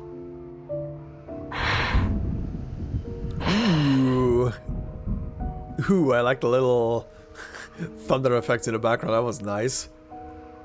The Admiral sent me to pick you up. Then why didn't he tell me any of this?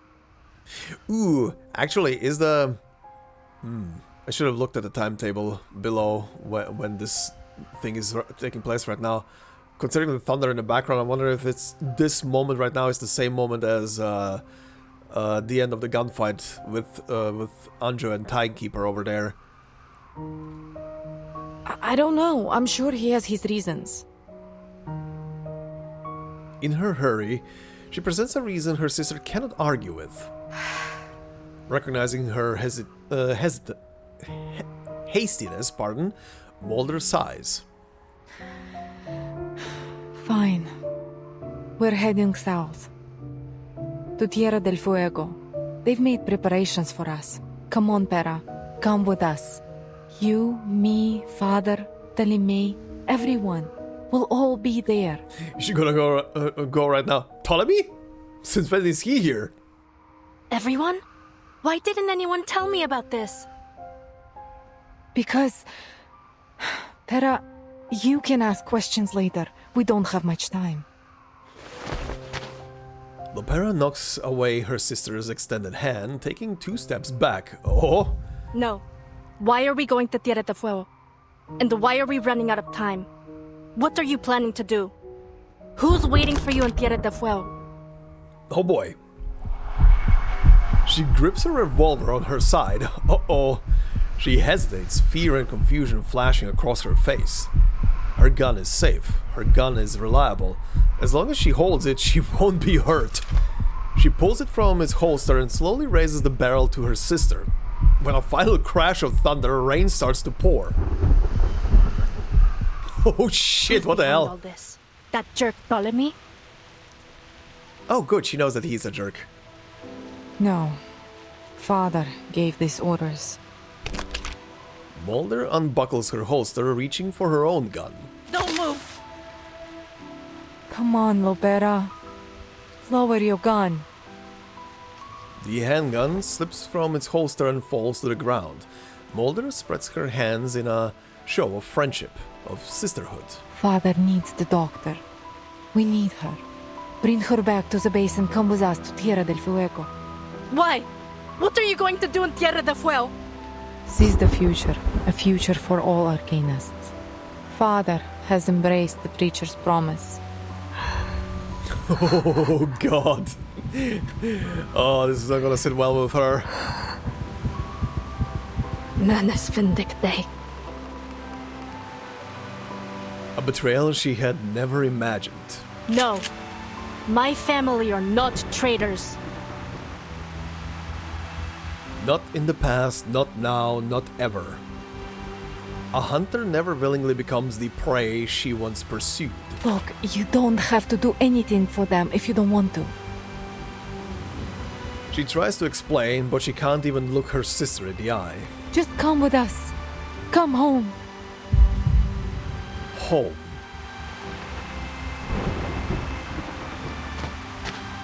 That single word makes Lopera waver. Forgive me, Pera. Oh, did she knock her out? Oh, never mind, we are in combat. That's an interesting... again, my random ass units. Oh, really? Just Moldir? Moldir Admiral's aide. A Xeno officer, Admiral Igor's aide and adopted daughter. Reserved and taciturn, she never hesitates to carry out her orders. Extremely capable, she handles many of the Admiral's most important tasks. In Lopera's eyes, she is a kind and gentle elder sister.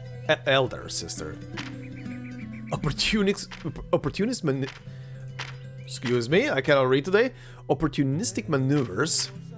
Military melee. Riposte pose. Oh, it's a counter, huh? Huh, self-counter, okay. Interesting. Time to rearrange units a bit, I guess. Alright, let's go. Show me what you got. Oh, okay, this is one of these one-on-one battles. Alright. What's going on? What's Pa planning to do? What about you? Are you going to kill Father and me, like you did those traitors?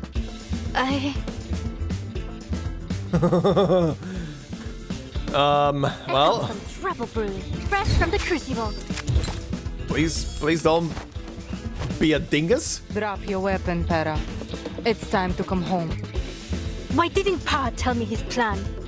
He doesn't trust me, does he? Did you come here to take me home? Yes. You're lying, Molly. She is lying about it, yeah, that's for sure. Okay. Ready? Aim. Give this a taste. I don't think she wants her home. Enough is enough, Pera.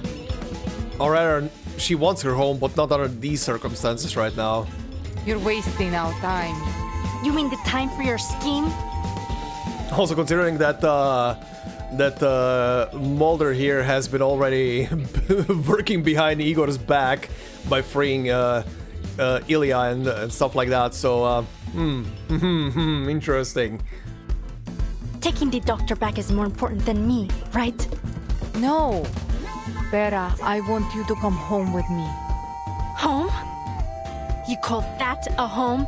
With a traitor for a father and a sister who doesn't even trust me? Damn! I've got some trouble brewing. I never miss.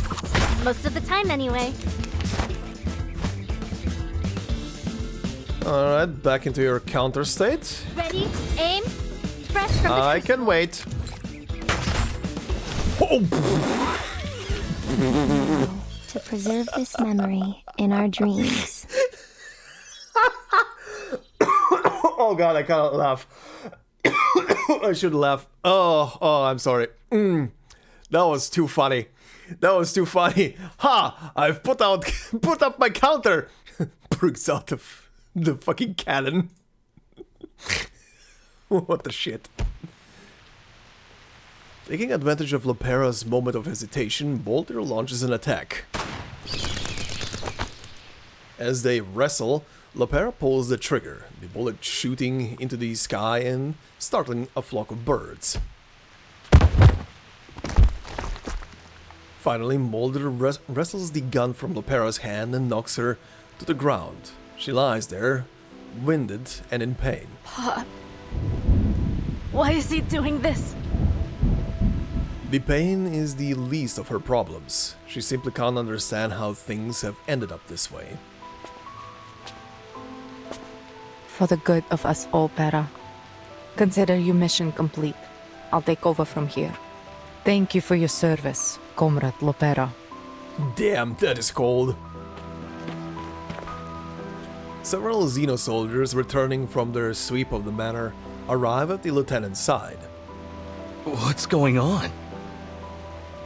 I'll handle this. Take the blind lady and retreat. Make sure she's safe. The doctor offers no resistance, weakly surrendering to fate as she's taken once again. The poor doctor, man. Blind and can't really resist anything of this. Moldir looks down at her fallen sister, her gaze cold. I am sorry it has to end this way. She raises her gun, aiming at her cherished sister. Farewell, Pera. Roll title of the stage.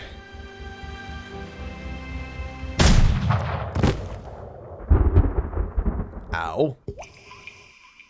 The rain grows heavier. Lopera's soaked body lies in the mud. Now, was that a trick gunshot? Just so the soldiers would believe that she shot her own sister, so she can leave her sister there? Or did Moldir just now get shot by someone? Crap! Has something gone wrong? Oh, holy hell of gun and bullets and... What's going on here? He pauses at the echoing of the gunshot and... of the gunshot, that sounded more like a cacophony there. That was a whole orchestra. And scans his surroundings. Xeno soldiers? What are they doing here? As an experienced soldier, he knows not to act rashly. In the distance, a young female officer leads the soldiers and Dr. Doris away, but there's no sign of Lopera. That's the doctor, isn't it? Okay, that answered my question. Why isn't Lopera with them? She's kind of taking a nap right now. Go and help her. Oh boy. Duncan cautiously makes his way to the chapel to search for her. The rain comes and goes. Tranquilizer bullet. Yep. Aw. I I see. As the effects of the tranquilizer wear off, Lopera can feel her soaked clothes sticking to her. Man, this is the chapter where everybody cries. Every single one of the characters finds one section where they cry. Good God. She sees the tracker button. It's been destroyed. Moldir's bullets must have smashed it. It's shattered. Yep, your sister set you free. So I'm guessing this is how Lopera comes to work with Vertin full time, huh? Moldir's aim is as sharp as hers. They truly are sisters. She grips her fragments in her palm. She grips the fragments in her palm, trying in vain to piece them back together. But the rain washes them away. Aww. First her biological father, now her adoptive one. Betrayal, rejection. How long have you been planning this? There is no answer save for a crash of thunder. She has no one but herself. Am I really the only one who knew nothing about it? Did her siblings know? Did everyone else in her family know? Was I ever actually accepted into this family? I would say both Igor and Moldir pretty much were hiding stuff from her just to be able to set her free. Maybe this was also Igor's intention here to somehow get her out of this thing, so she doesn't get forced into something she doesn't want to do. The bitter thought burns in her chest like fire.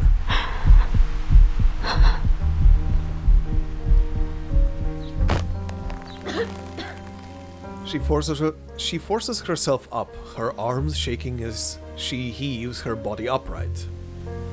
Tears, rain, they both become one. I have to tell the Timekeeper. Oh, she knows. Oh, she knows. Don't worry about that. Mierda! She pounds the ground, splattering her fist with mud. From the shadows of the trees, a familiar figure emerges. It's Duncan. He's running over to her. Lopera!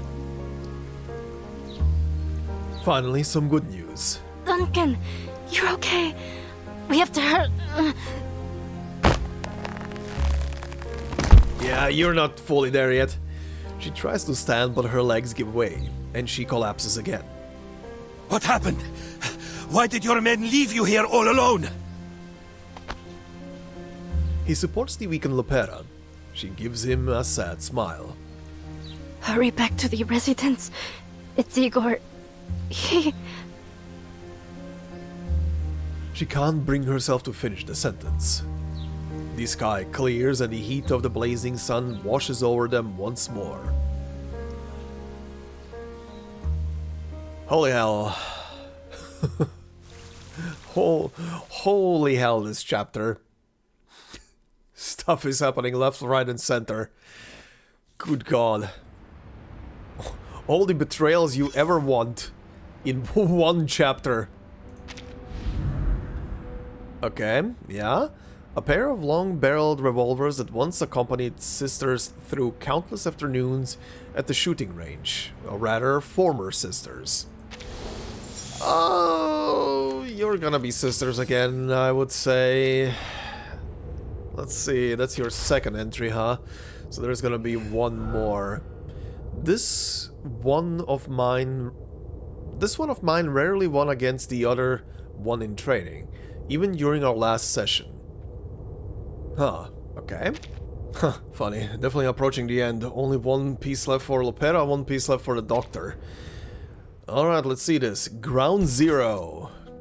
Okay, we're back here, and everybody is now united outside of the Doctor! The one person Vertin wants to get her hands on. Oh yeah, I was gonna check. Where was... I was here. 1140? 11:20. Okay, so yeah, it is the same storm that was going through here, that was hitting the veterans' residence and here, so roughly around the same time. So I was right in thinking that it's happening at the same time essentially. All right, ground zero. Farewell, Igor. We are saying a lot of goodbyes. We are saying a lot of goodbyes, aren't we? Sao Paulo's veterans' residence. Nala's tears have dried up. Lilia looks around and frowns. I guess you haven't had an easy time either. You could say that again. Every single one of you is going through the shitter right now. Rain and blood. I have bad news. Igor's just started a rebellion. Huh? Wait, I wanna hear that. I wanna hear that again. I need to advance it. Hold on. Huh? That is a huh? Lilia strides forward. He's got an army. What's the situation at their base? Not good. There was fighting and bloodshed. Lots of it. The rebels must have won. She takes a long swig of liquor in an attempt to steady her emotions. Those traitorous bastards. What about Lopera? Did she defect too? She's about to join you guys. All I know is that she was sent to the Colonel's manor earlier. But why would Igor... if Lopera's also joined the rebellion? Worse than expected. The old fart set us up. The old fart. The word sexy is missing in there. A burly figure appears in the entrance of the veteran's residence. It's Duncan, Lopera slung on his back. She's injured! Mr. Carson? Oh yeah, right! Vertin didn't see him yet! I forgot! I love that is the first reaction immediately. Mr. Carson? It's Duncan, kid. But that's not important. Lopera needs medical attention. I'm fine. Damn you, Igor. Waking up from her deep slumber, White Rum looks around to see the courtyard in disarray and an injured Lopera. Holy shit, White Rum, you literally slept through everything. As Duncan gently places Lopera on a chair, she races up to her. Oh, my darling little buccaneer. Who did this to you? Lopera. Could you tell us what happened? Bloody and dirty, yes, but her injuries aren't serious. She only has a few scrapes and bruises. However, her eyes are swollen as if she's just been crying. Igor. He took Doris. Also, a very interesting parallel between Lopera right now crying and Anjo also crying at the same time, considering the one scene from before at night where the two of them were becoming kind of friends, right? Sharing their names and everything and their stories.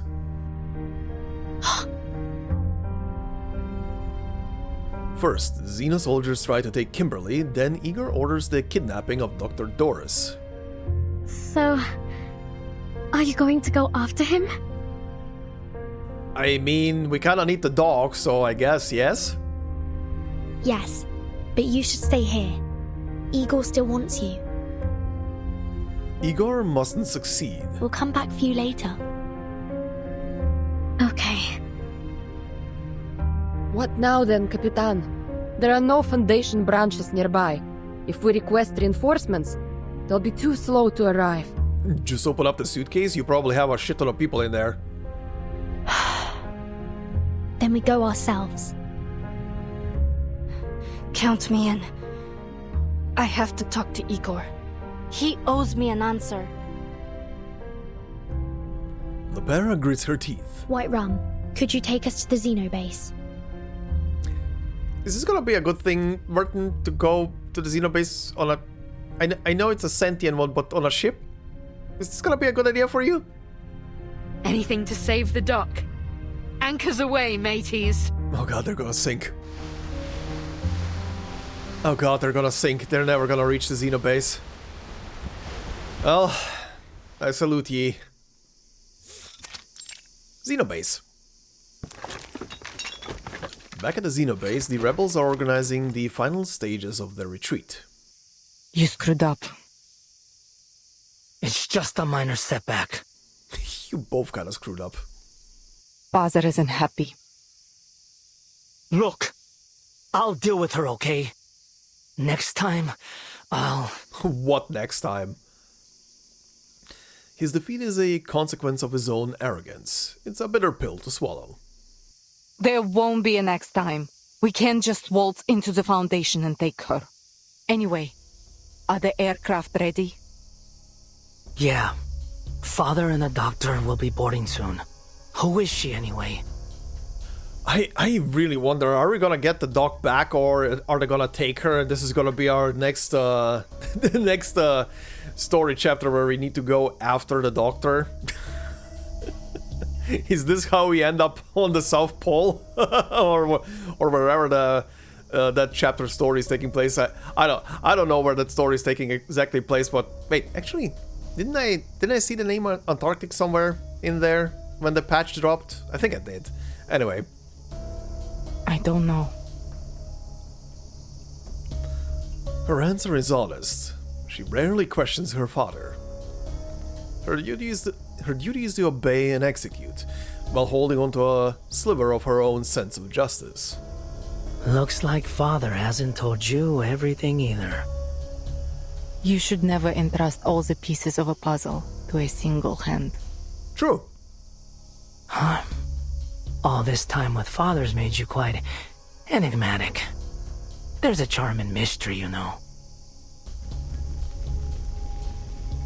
Around them, soldiers are busy transporting supplies and burning sensitive documents in fires.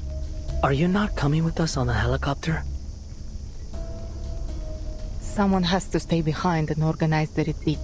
You go ahead with Father. I'll join you later. Sometimes I just don't understand you, Moldir. Oftentimes, I don't understand myself either.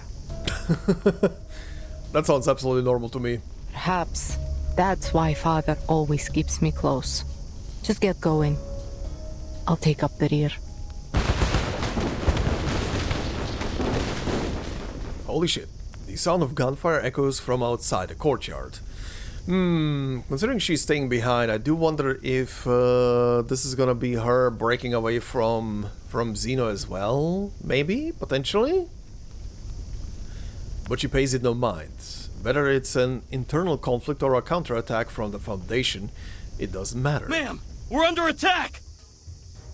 Don't get entangled with the enemy. Focus on the evacuation. How many hostiles are there? 3! And the sailboat! A sailboat? What is this? The age of exploration or something? Oh, shut up. That was a bad, witty bullshit phrase you just did there. One of them is flying some kind of aircraft. Oh, she's fast! 2 squads are currently engaged with her in Courtyard A2! So, you're just going to leave me here in San Paulo, huh? Damn, you're already here? 2 rebels break through the defense line and rush over to her. Where's Igor? Her hands are bloody, the muzzle of her guns hinged red from the repeated use of her arcane skill. Damn! No sign of the Admiral, only the unwelcome sight of her older brother. You've grown taller since we last met, dear little sister. There's a hint of malice in his voice. A hint? Oh god, I need to stop. Why is this making me laugh? A hint of malice? That guy is oozing malice. What are you talking about? Whoa. Don't look at me like that. I don't care what you do. Come home or stay with the Timekeeper. I won't stop you. Get out of my face. Oh damn, back to this image. This came full circle. She raises her rifle. This scene looks all too familiar. Time to execute another traitor. This really is full circle right now. But someone steps in front of her. Molly. Yep.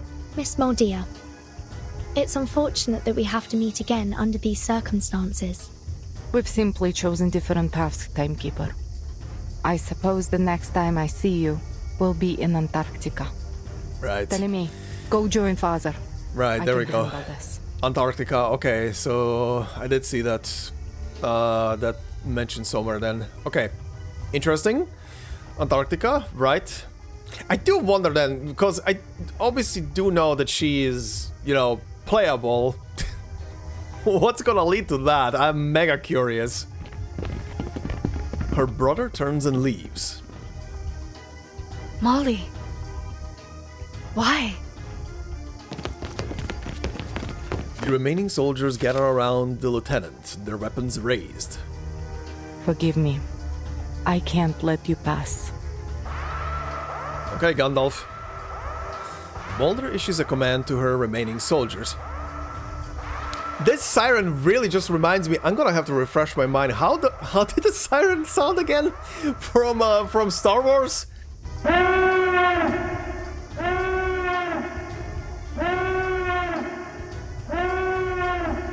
Right. Right. Okay, it is a bit similar, right? Good God, this alarm. Anyway. Soldiers, take aim. Uh-huh. Battle time. Just regular soldiers? Oh no, Moldir is back. Okay, Moldir and 3 soldiers, huh? Well, let's go. Which of these darlings shall we attend to first? What on earth is Igor trying to do? We are soldiers. It's our duty to follow orders, not question them. Molly. Hold the entrance at all costs. They must not reach the Admiral. Oh, I highly doubt we're gonna reach the Admiral, but we'll see about that. Also, I don't think you're gonna last long. You don't even have a boss health bar anymore, so, kinda sorry, not sorry right now. Yep. She's going down. She's gonna go down very quick. Very, very, very quick. Why don't I introduce you to the lady in my life? Flee, mortals! Look. Feel my dark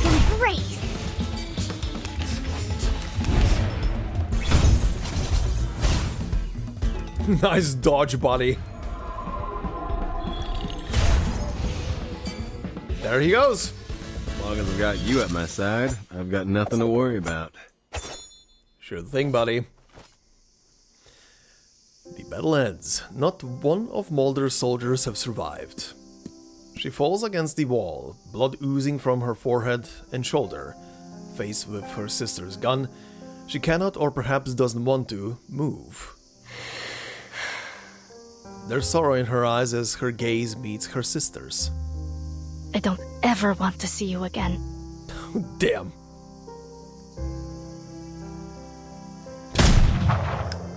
The bullet casing falls to the ground, so too does a tear. We couldn't halt Igor's escape.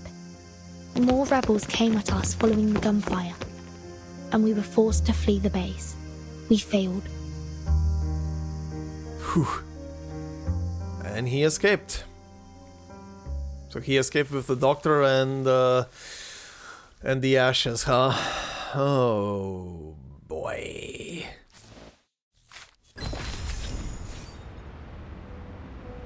Whoa. Hi. Who the Oh, that's Igor. I was like, who the fuck is this? That's Igor. Okay. Fuck. Okay. Hold on. I need to go back. I need to go back. There's something to pick up. We'll get to you. We'll get to you in a minute. This is not a drill. This is very appropriately named right now. This is not a drill. This is not a drill. Footsteps resound. Red lights flash, and everyone is called to the square. Listen to the broadcast. Special emergency notice. The headquarters has informed all branches that the Brazilian branch has experienced another mutiny. This is literally the second mutiny in a short while. Though specific details remain unclear. All branches are ordered, effective immediately, to recall all units temporarily and detain any personnel who have served in Brazil or were under the command of any officers from the Brazilian branch. These individuals are to remain in custody until a special agent from the headquarters arrives for inspection. Non-compliance will be treated as support for the traitors. The mastermind behind this mutiny remains unidentified, and discussion of the matter is strictly prohibited. Okay, so I would say they know, but they are unwilling to spread the information who it is. These successive mutinies in the Brazilian branch in such a short time are a great dishonor for us and represent the most severe loss Xeno has suffered in recent years. However, we stand resilient in the face of this loss. All is still under control. No sacrifice will stop us from moving forward, and all traitors will pay the price for their actions. Man, Xeno really cannot stop taking the L's. Like, just as they are kind of recuperating, shit starts happening again, huh? Only Brigadier Generals and above are permitted to view the following message. We all know what Igor has done, but now may not be the most opportune time to confront our former war comrade with anger and vengeance. Okay, so yeah, the higher echelon of Xeno knows who is to blame, of course, and they just don't want to spread the information around to the lower ranks. All right, the Roaring 40s. Aha. Summer ends here. The ICC begins. Whew. Okay.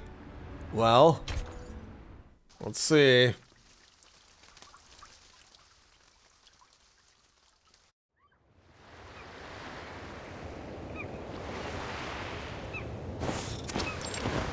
Clifftop, Tierra del Fuego. You made the right choice. Huh? Okay. The hell was, or who the hell was that? Uh-huh. There was a lot of echo on that voice. We simply followed their guidance, Preacher. Oh, it's her. Okay. Unfortunately, we failed to bring the succubus. But I did bring you this, and Miss Earth as well.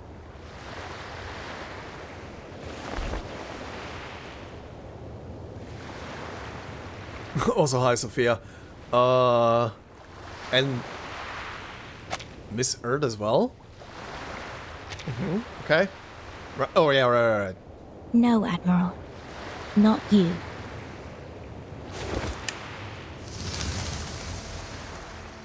Us.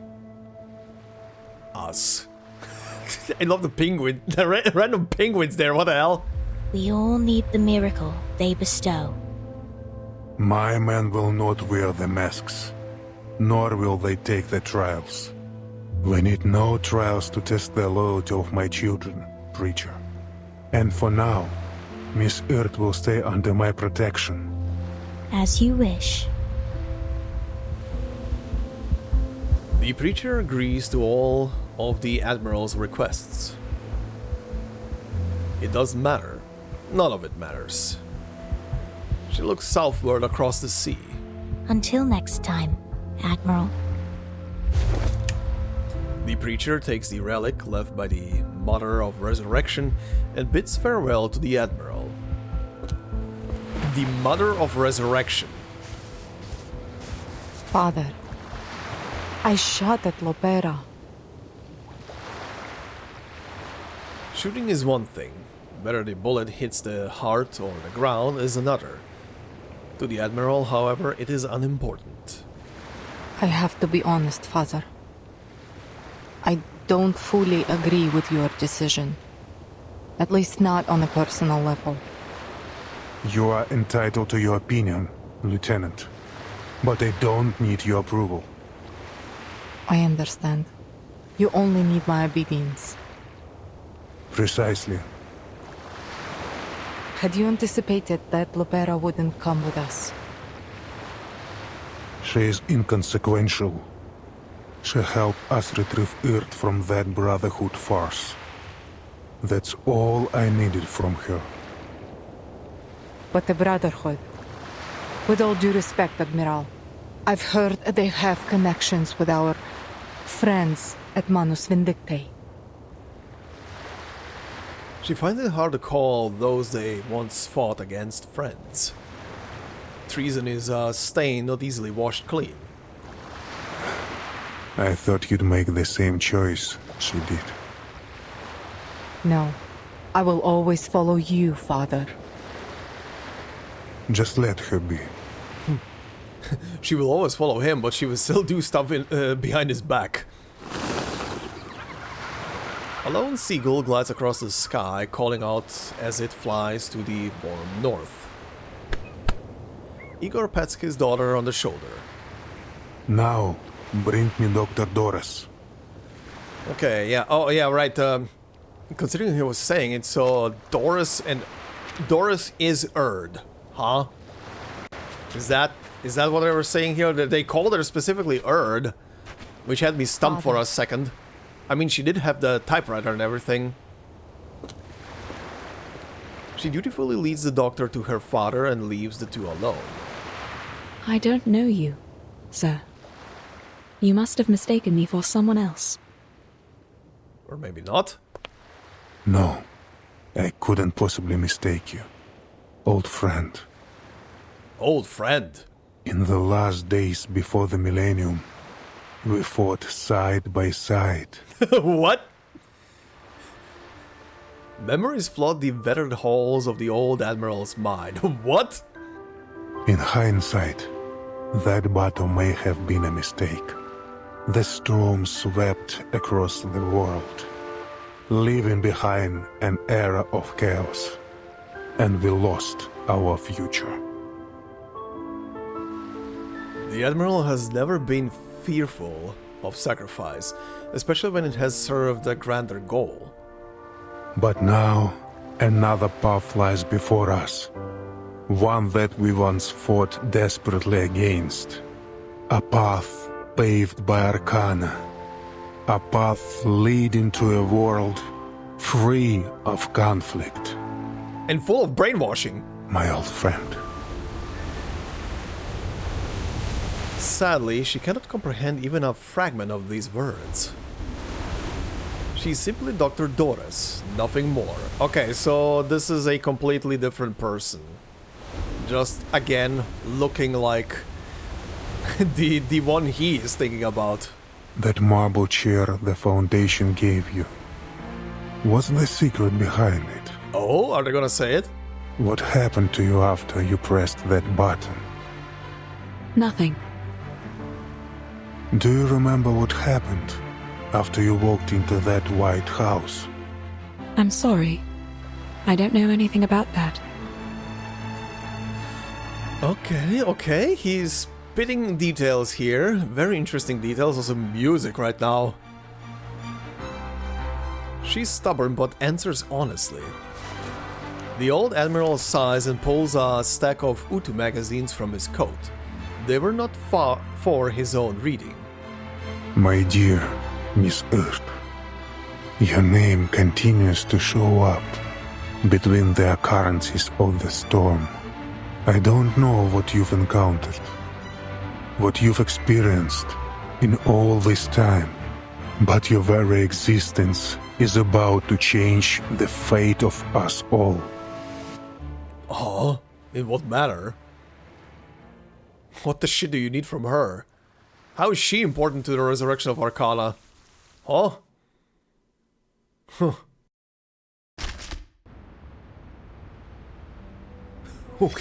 Okay, 2 things.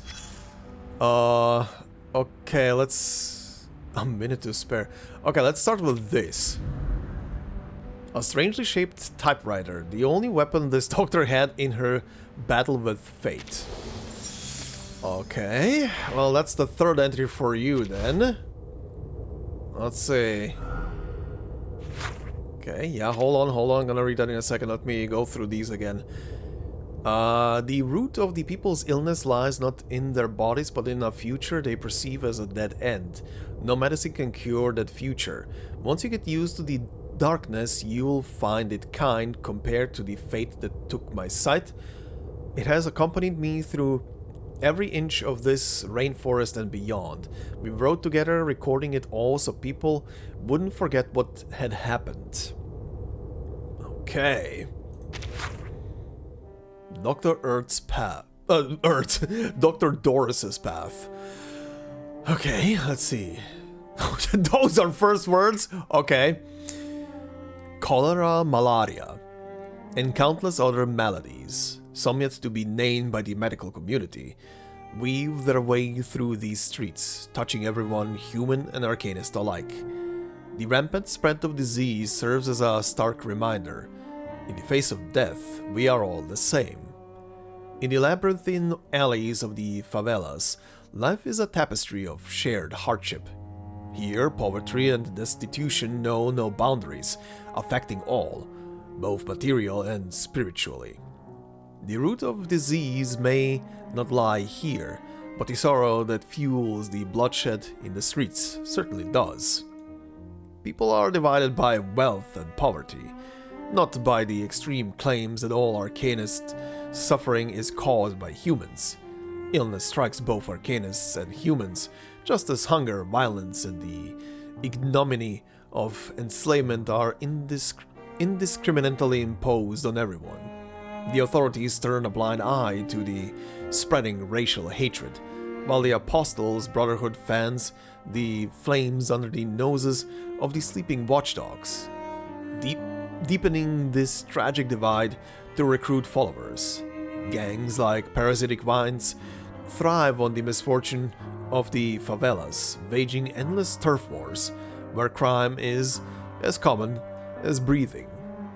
Yet despite all this, the favelas are not the inferno people imagine. The residents of the favelas are both passionate and frugal, poor yet generous. They will share their meager food with you, thank you with crumpled cruceros and genuine tears for saving their child, and yet they will draw a knife over the unsatisfactory price of a feijoa? I'm probably butchering a lot of these.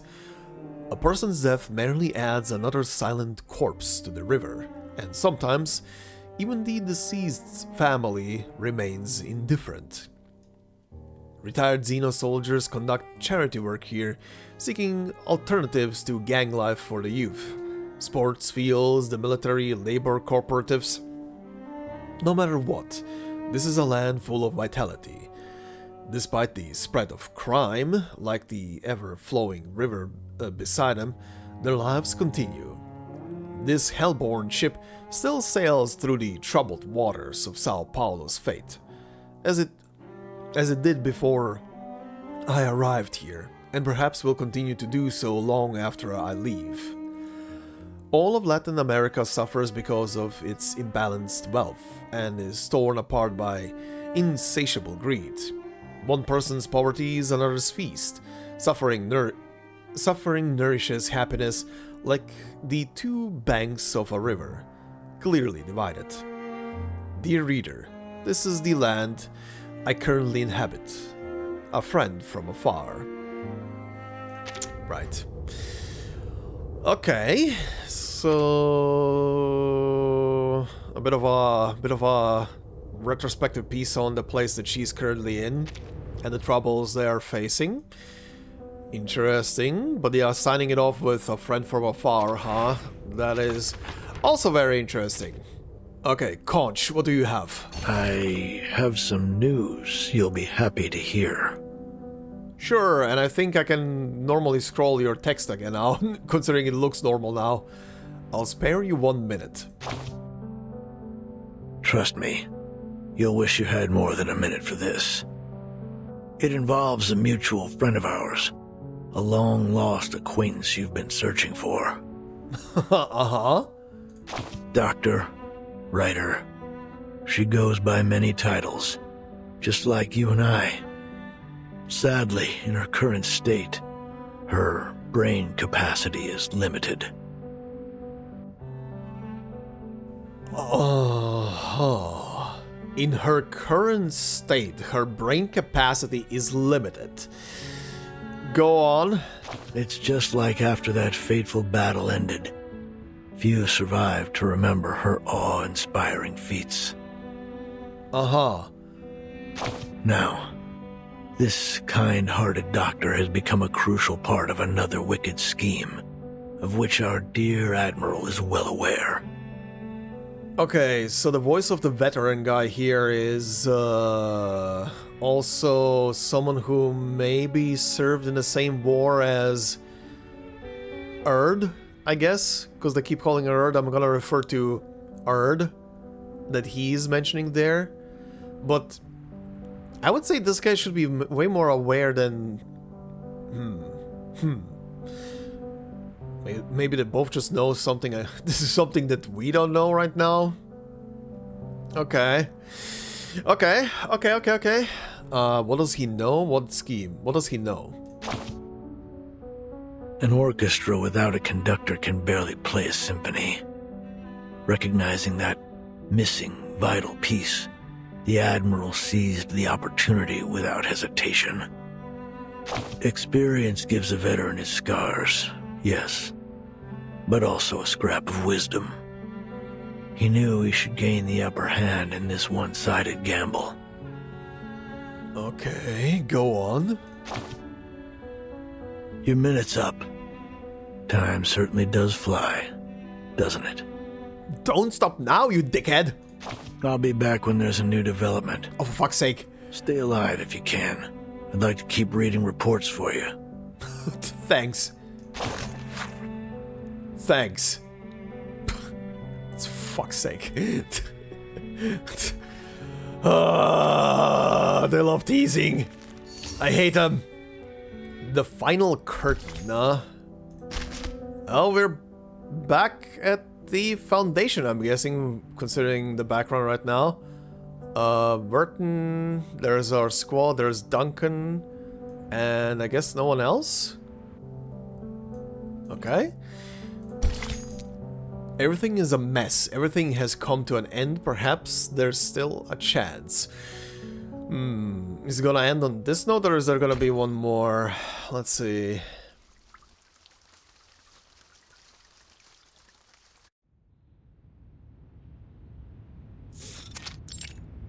Guest room, St. Paulo Foundation. Okay, so yeah.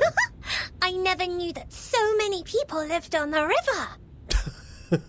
Hi, Sotheby. I saw them tie plastic bottles to planks to make a bridge. And then they crossed the river as if they were walking on a row of puff-puff fish. Puff-puff fish. Sotheby's sheltered life has given her a few chances to witness the struggles of those on the verge of hunger. Is she talking right now to Duncan? But ever since she came to consciousness on the water's edge, the same question has lingered in her heart. Yeah? She restrains herself from voicing it. Duncan's well known in the favela, and everyone keeps telling her, yes, that old man is Duncan from the veteran's residence. It's like she's trapped in some kind of dream. I know what you're thinking, little lady. But I am Duncan. My ID card, my military record, my medals.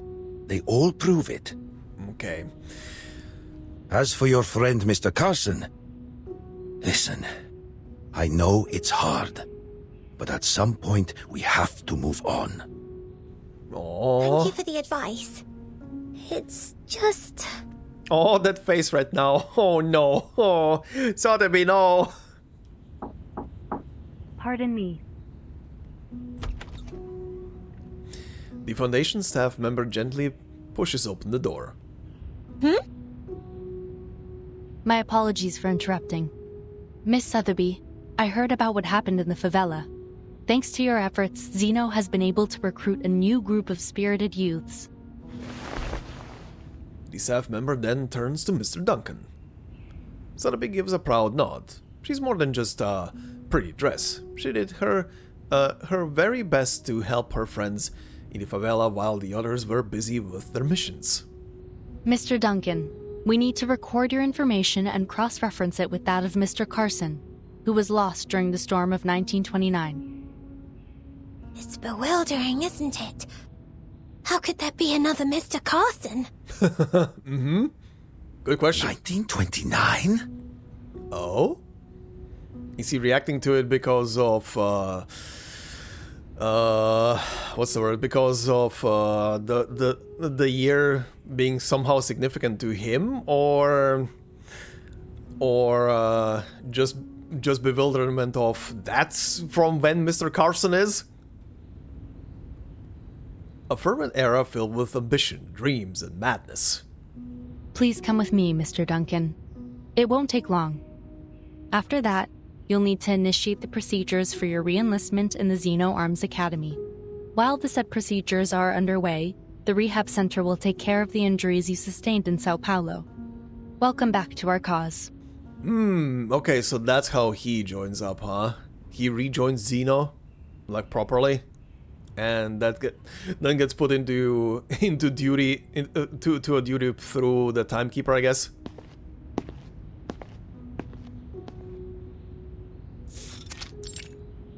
Hallway St. Paulo Foundation. There have been many cases like yours. Politicians, singers, the list goes on. The Foundation compared them to photos from the 90s. While their appearances had changed, they were undoubtedly the same person. Okay, we're doing this. Okay, yeah, give me more. Don't stop now! These words leave Duncan feeling puzzled. This place is strange, and their language is even stranger. Hey, isn't that Lieutenant Lilia? He immediately deflects. I'm stuttering. He immediately deflects. You bitch, let her talk. Lilia is sauntering down the hallway, swinging on her flask. This is an alcohol-free zone, Lieutenant Lilia. Please try to follow the regulations. Sorry, I had to let it out. Oh, that was not good. Good God. So close to some information, and then Duncan is like, "Hey, Lilia! What you drinking there, lady?" Fuck's sake. I hate you all right now, I hate you all, I want to slap you all in the face. Backhand. Oh, did I just wander into another dry zone? Great. Isn't the entire Foundation a dry zone? So many rules and regulations. Oh, how boring. Has Lopera arrived? She's in her room right now. Vertin managed to secure her some rest time before her interrogation. Poor girl. Yeah. Honestly, no one deserves to go through what she has. It's even worse than being cooped up and buried in paperwork. Clerical work is essential too. This woman. She gives an awkward smile at this mockery of her work. Lilia cheerfully pats her on the shoulder and turns back to Duncan. Well, good luck, Comrade Duncan. Don't forget to stretch your hand between signing papers. She'd rather ride her red 38 until her legs went numb than be stuck in an office all day. You also need to write a report, Lieutenant Lilia. Our executives are quite curious to know how you managed to escape the rebels' custody. Yep, that was very interesting, but that was orchestrated by Moldir. Moldir, the woman in charge of the base, had one of her guards release me. Moldir's orders saved Lilia's life. You mean to say that Moldir, the lieutenant who's joined the rebellion, set you free? Yep. I think so. At least that's what the guard told me. Lieutenant Moldir asked me to help you. Take care. Take care of Lopera, probably. I'll be sure to make note of that. And of course, please specify this in your written report as well. This is very important, Lieutenant. If she's having doubts, then we may still have a chance to win back Igor's rebels. Yep. Or at least some of them. How about Moldir herself? Administration Office Foundation. Vice President Constantine makes... Oh my god, that's been a while since I saw that name. Or are they gonna actually show her? That's been really long. Vice President Constantine makes a long overdue call with the Pax House. Holy hell, Constantine, been a while since I saw your portrait. Igor fooled us all with his rebellion. Been a while since I heard your voice. It's been confirmed that the Dr. Doras he took is none other than Ms. Erd. Okay. The motives behind his actions, however, are still unclear. While only a small number of the Xeno soldiers chose to join his rebellion, I believe it is necessary to urge the Xeno Arms Academy to strengthen the discipline of their members. She removes a white chess piece from the board in front of her. No need to worry about that. Xeno will handle it themselves. Okay, who are you? Oh, President. Okay. If that's your judgment, then I have no objections. On a separate note, Moth, our mole planted within Manus Vindictae, has sent us some new information. Okay. Oh, the chick. Okay. The Manus are sending supplies, personnel, and weapons in huge numbers to the south. It appears our suspicions were correct. Manus Vindictae is preparing a ritual to draw forth another storm. The location of Jerry Wilson provided by Miss Lucy confirms that the Manus are moving toward Antarctica. Additionally, it's now clear that some of the Arcanist organizations, including the Apostles' Brotherhood, have been assisting the Manus through criminal activities such as smuggling and human trafficking. She advances the black pawn on the chessboard. All very valuable information. How's the Timekeeper doing? She's stable. It's worth noting, however, that she brought back a succubus from the Manus. She requested that we revoke the arrest warrant for the succubus and grant her all the rights enjoyed by Team Timekeeper, in accordance with the Storm Reformation Manpower and Discipline Act. I've consented to her request. Hey. Excellent. She's the ideal person to keep watch over the succubus. Very good, sir. About Igor. The late Admiral Igor of the Xeno Arms Academy will be duly honored in the headquarters Hall of Merit. Okay. Oh, is that the official story they're going with? The late, as in the passed away? Okay. His great achievements and remarkable service deserve to be remembered. That's all for now. They're being quick with this.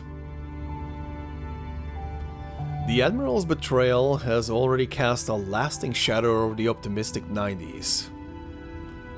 But the news that, even after losing their leader, the Manus are gathering once again is even more worrying. Vertin.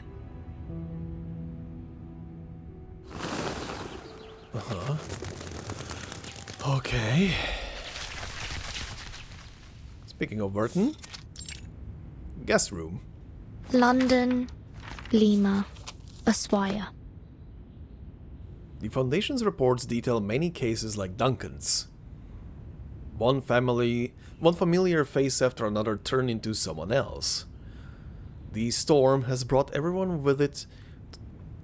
The storm has brought everyone with it to the bright and hopeful 90s. A report from Colombia. The mugshots of Pablo Emilio Escobar Gaviria do not match those archived.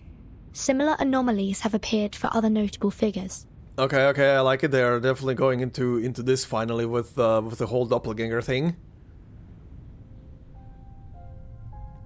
Ooh, what is this now? There are many such cases. But the most pressing issue now is Igor's actions. Why did Igor abduct Miss Erd? Yeah, that's the question. Why do they specifically need her? He was talking about some kind of power of hers. And why does he want Kimberly? One question leads to another, but the answers remain a mystery. And where are Igor and his army going? Why did they defect? It's a maze of questions and clues. There is no vaccine to peer over its walls, and no thread to guide a way out. Mr. Carson, who was reversed by the storm of 1929, has somehow reappeared in 1990. Yeah? If only there were some way to look beyond the towering walls of this maze and see things for what they truly are. Or maybe there's more to it. A person pulled under by the river isn't always swallowed. They often wash up on another shore. Possibilities. More possibilities. Crows gather and drive away the doves. And by the dry, decaying fountain, they peck at the rainwater. Could it be that? Finish your sentence. She makes a bold guess. The storm doesn't kill people. At least, not physically. Yeah, good idea. Good idea. Good idea, Vertin.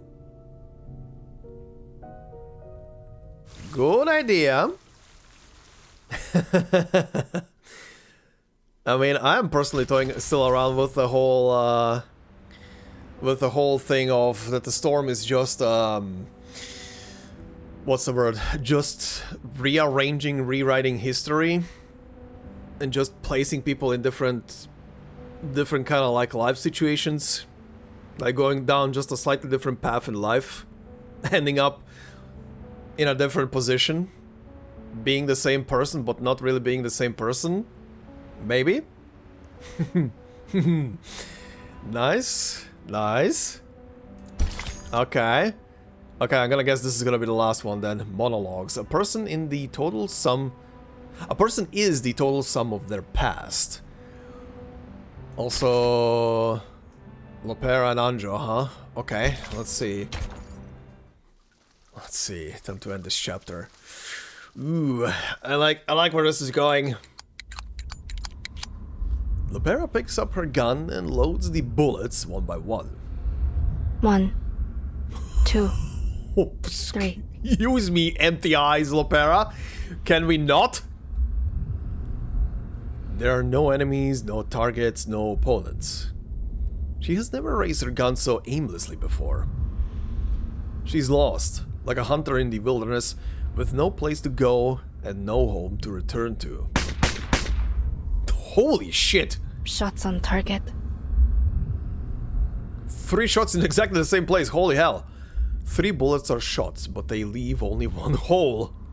1, 2, 3. Oh boy. Holy shit. Empty shells fall, bullets are reloaded. 1, 2, 3.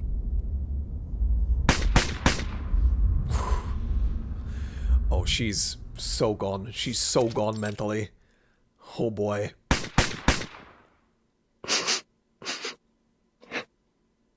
Aww.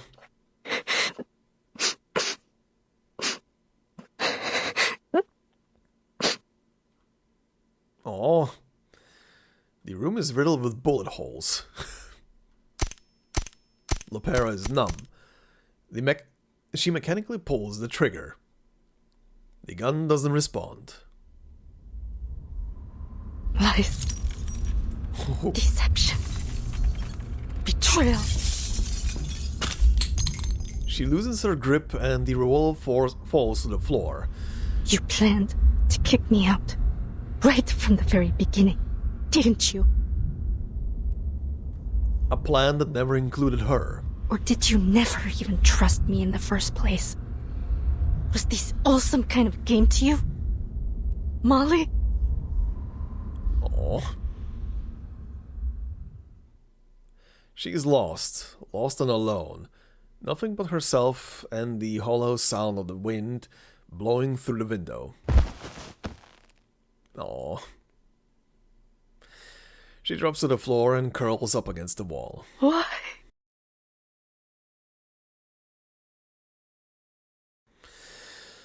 At the same crossroad. Oh? When the warm days grow cold, leaves are falling down to the ground. Fire can't burn down.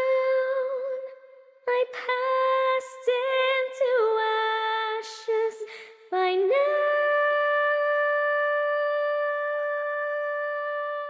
In the melancholy tropic, we say goodbye.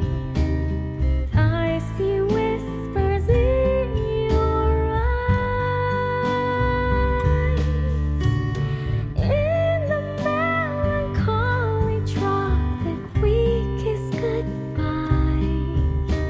You will find someone in your life.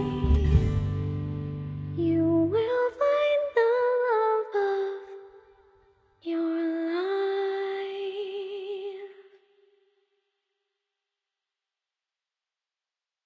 That was very beautiful. That was very beautiful, very needed for Lopera there. Oh, holy shit. What the hell is this? Oh, White Rum's travelogue? What?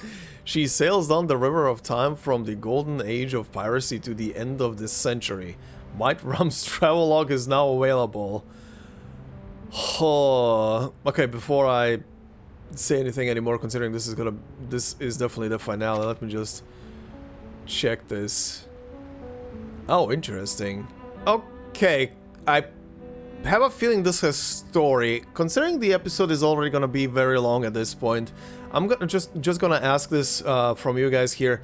Does this have a story? Like a pretty lengthy or short story, I don't know.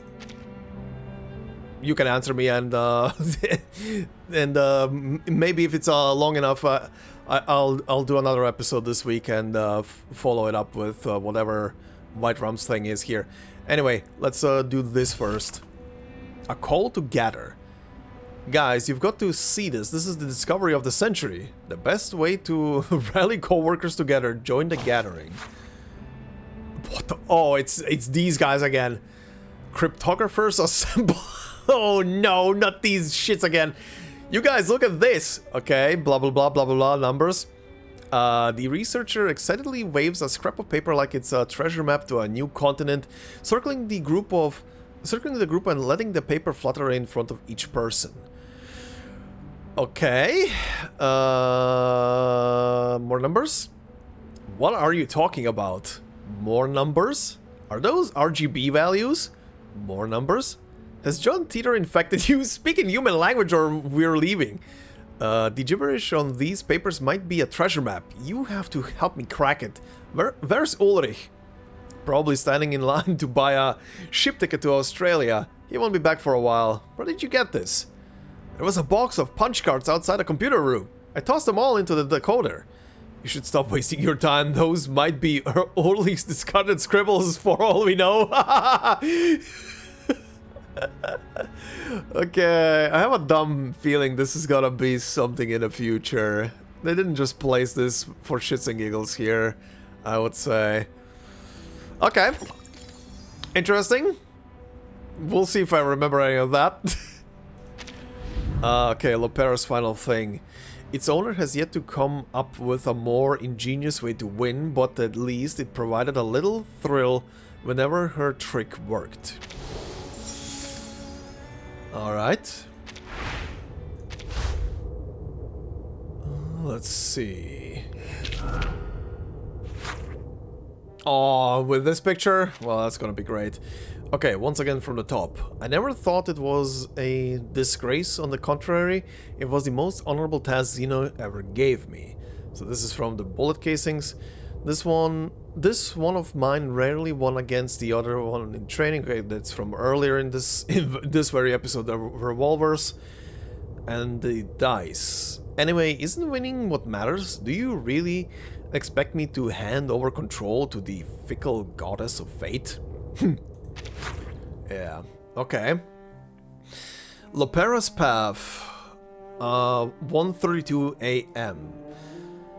The old geezers at the veterans' residence always talk about scars, medals, and sleepless nights. Now that my battles are over, those nights have finally caught up with me. First it was my biological father, then Pa, and today it's Sis. Every night there is a ghost that won't leave me be. Oof. Oof. No, she's no longer Sis.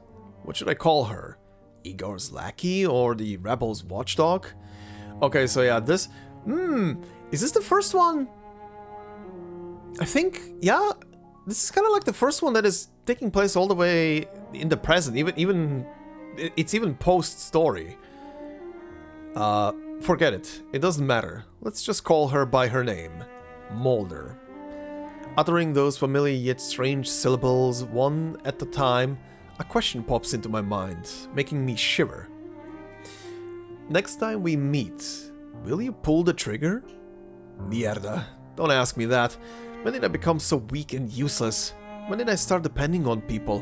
When did I start calling a stranger sis? I don't know. 2:27 a.m. This black and white checkered room always reminds me of chess. Every time I lost to Molly, Ptolemy would laugh at me for lacking a tactical mind. The funny thing is, I never thought of them as my brother and sister back then. Then came field training.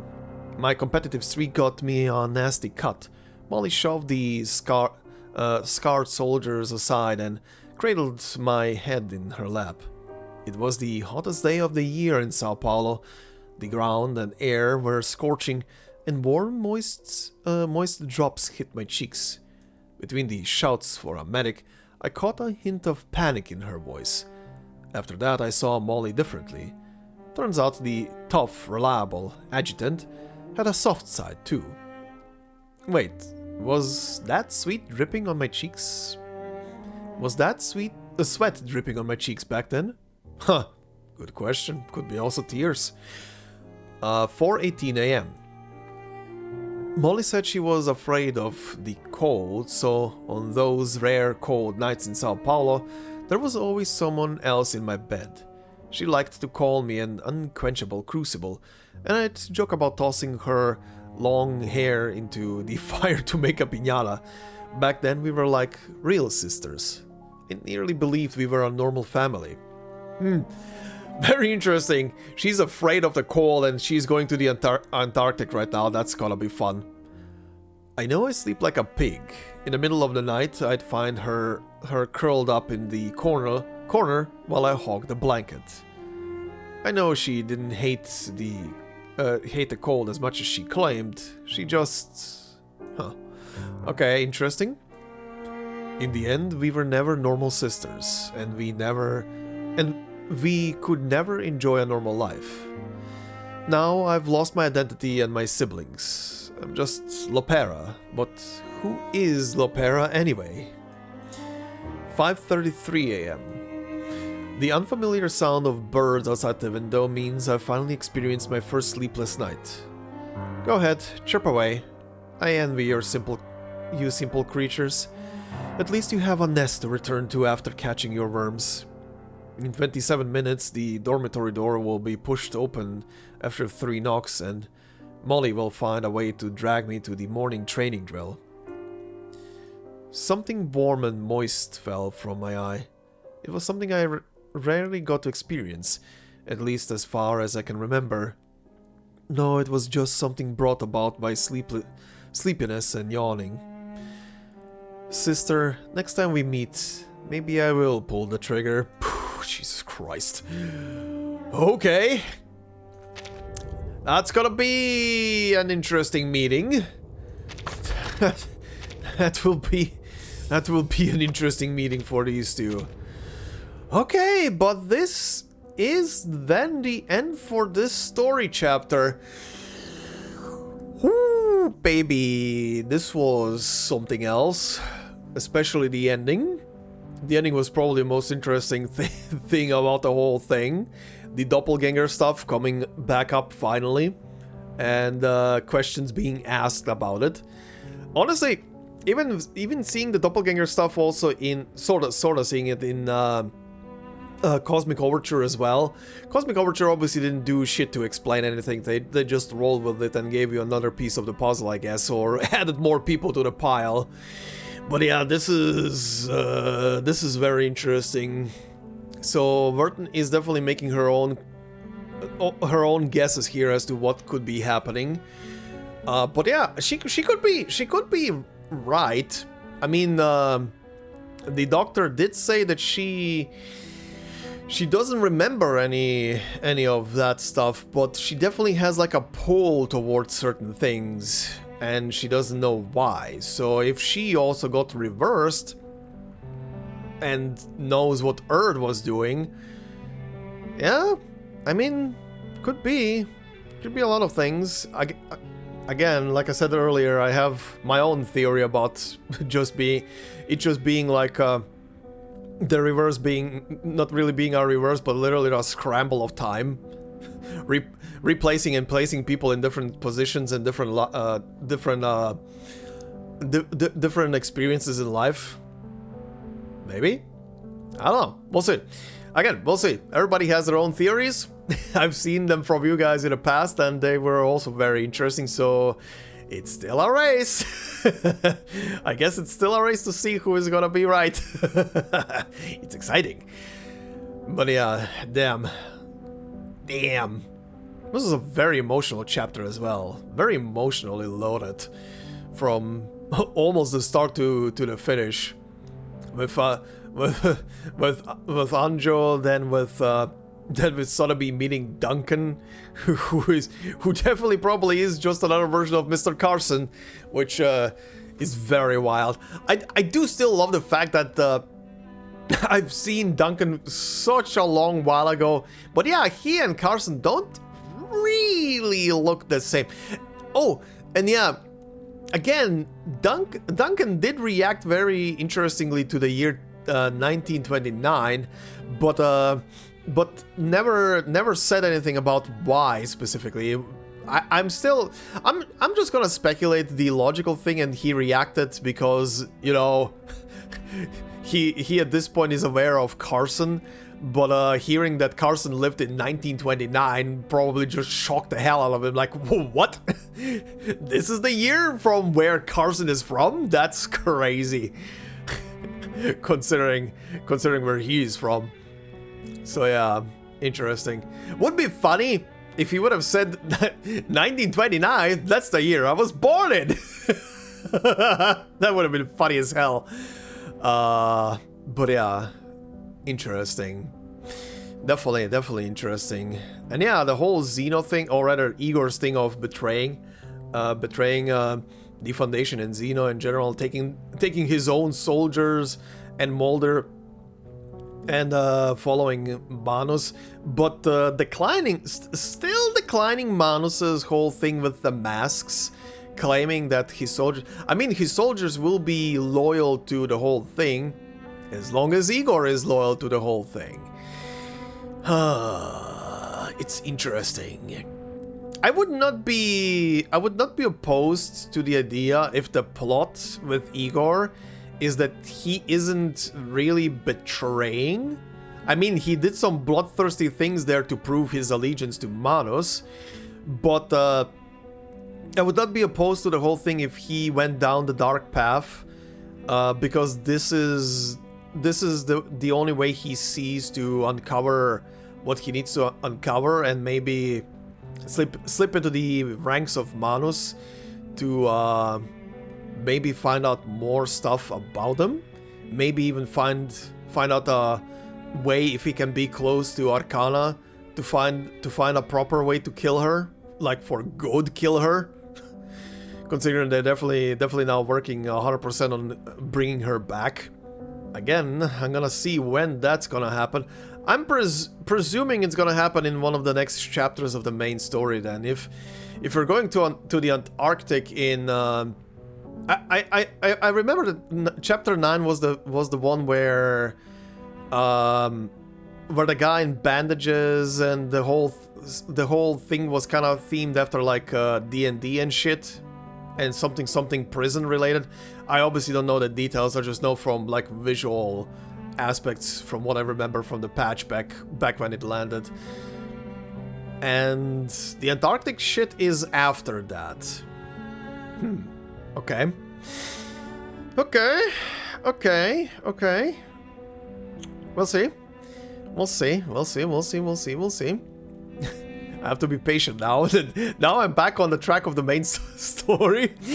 Now that I'm back on track with main story, and I'm now engrossed in this, I kind of want to continue, but I don't also want to hop over a story in between and get floored by them mentioning something from that story on the sly. But we shall wait. We shall be patient. I was patient, and I can be patient again. If I have to. But I'm definitely curious. I'm definitely curious about shit. But yeah. But also coming back to Igor, it could still be that Igor sees just like salvation for him and his men in the path following Manus, and could be just as simple as that as well. Who knows? Who knows? But yeah, Moldir, I mean, of course, that is kind of like the weird point right now. Definitely was giving away some weird signals here in this chapter. I mean, helping Ilya escape the prison and letting her sister live and escape and everything. She's definitely very visually showing her her unwillingness to completely commit to whatever Igor is doing, and is being very willful of her own. And considering that I do know that she's playable, it's gonna be very interesting how she's gonna rejoin the ranks or join the ranks of the Foundation and the Timekeeper. But interesting. Also Anjo in this chapter was very, very interesting to see. Again, a character that I've been playing around with for a while, but I've refrained from watching any kind of story around her or reading her file or listening to her voice files, which I'm not gonna do now. I'm gonna leave that for when her character story gets added back into the game. It's gonna be a while until then, but again, I can wait until then, and then we get the whole package. Yeah, that was definitely a chapter for her. I do appreciate how much this chapter did for her and paint her both past and what she went through in her life, and also give quite the idea as to why she is such why the very few voice lines that I do know of her seem to indicate that she's very enamored by Vertin. Alright, that makes way more sense now. Why that is the way it is. But yeah, Anjo is a sweetheart. At heart, she's a nice little succubus, and a very wholesome one on top of that. And yeah, gonna be interesting how next chapter is gonna revolve and evolve with the main story. But I do need to, like I said, I do need to wait for a story to get re-added into the whole mix, and we'll see. We'll see where that will leave us off on. But yeah, once again, just a reminder for what I asked at the beginning, just in case no one wrote anything yet. Do leave me in the comments down below the answer as to if the next patch's main portion of the story that is gonna be added with it, if it's gonna be fine to read when it drops in, or if I'm gonna have to wait even further. But yeah, for the time being, it's gonna be anecdotes, and potentially next episode is gonna be the White Rum stuff, if the White Rum stuff is actually cutscenes and the like. But I'll leave that for next time. But now, before we round up this episode, considering this is the main story, it is missing the 2 character stories, so I'm not gonna be looking at those. However, again, as a reminder, I've been told to maybe before starting Chapter 8 watch the character trailer for Anjonala, and I said I'm gonna watch it. I will watch it, but at the end of this thing. I will watch the Anjonala trailer right now, and the main trailer for this patch, but I will not watch the one for Lopera, the character trailer for her. I will leave that for when Lopera's story is gonna be re-added into the game. Then it's gonna make a bit more sense to watch it. But considering that I was told that the Anjonala thing is kind of like detached from her character story, and not really spoilery for the chapter, that it would be fine to watch it. Yeah, we're gonna watch that. We're gonna watch that and the main story chapter, main trailer for this chapter, because I'm very curious what the hell they put into this chapter, or rather into the trailer for the chapter. So yeah, let's head over there and have a peek. The first frame of this trailer is already. I saw the first second when it opened. Okay, that's something. That's a face to be greeted by. Very quick question, because I saw a couple of you point out that or rather suggest to pull for the next character that's gonna be on the banner. So I just have a quick question. Luckily, none of this is kind of like a spoiler right now, but considering it's all part of the patch and just footages of the characters, is this the character? The guy on the top left of the video, Karen, I think is the name. Is this the character that you guys were suggesting that I pull for next? As that it would fit in with some of the teams or stuff like that, or with what's her face? I keep forgetting. Sentinel, right? Was that a character? If that is yes, if it's a yes, cool. He looks interesting. I'll definitely pull. Especially with that name. Anyway, main trailer for version 2.2. Let's see. Killer. Oh, great. Oh, I am very happy I didn't watch the trailer. No. Oh, I'm immediately happy I didn't watch the trailer. Kill her. Follow your instincts. Follow my orders. Obey. Kill her now. God, that was also such a painful scene. I said no. What? Ooh, and differently framed. Okay, I like the misdirection there, or the lack of showing. Anna may be dead, but they have paved a path for us. The Apostles' Brotherhood will become their followers, undertake their trials, and embrace their grace. We all need the miracles they bestow. We will be immortal. Funny. Fire! That was not even in the story. They mutinied and killed their Oh, they're doing a lot of misdirection in this trailer. Okay, so sorry, usually I don't pause this, but this is very interesting. This whole bit here was not even in the story. So this is trailer only? And hold on, where is it? Yeah, this was just Ilya and Igor. Vertin was not even here during this scene. Very interesting. This is an interesting choice. I kind of appreciate this. This is kind of like an interesting thing of making you think one thing, but then when the scene happens, you're like, wait, wasn't she supposed to be here? Kill your own men. They mutinied and killed their superior officer. The Apostles' Brotherhood may have infiltrated our base. The Apostles' Brotherhood? A notorious gang from the streets of São Paulo. Our intel suggests Manus Vindicta's presence too. Sao Paulo. There isn't anything for me there. No dances, no feasts, nothing.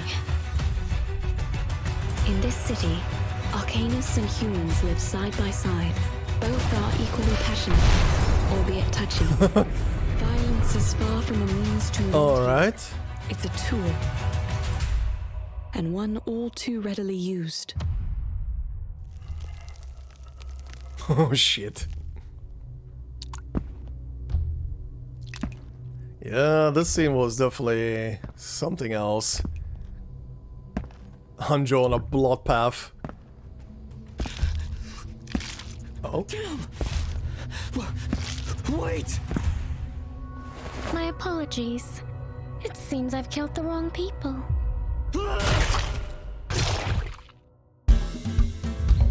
Again! Another part of the trailer that is a misdirection in some sorts. I remember those nights when fireworks lit up the night, and people danced under a rain of petals until breaking dawn. Finally, it's just you and me, Master. There's the line that I've heard so many times.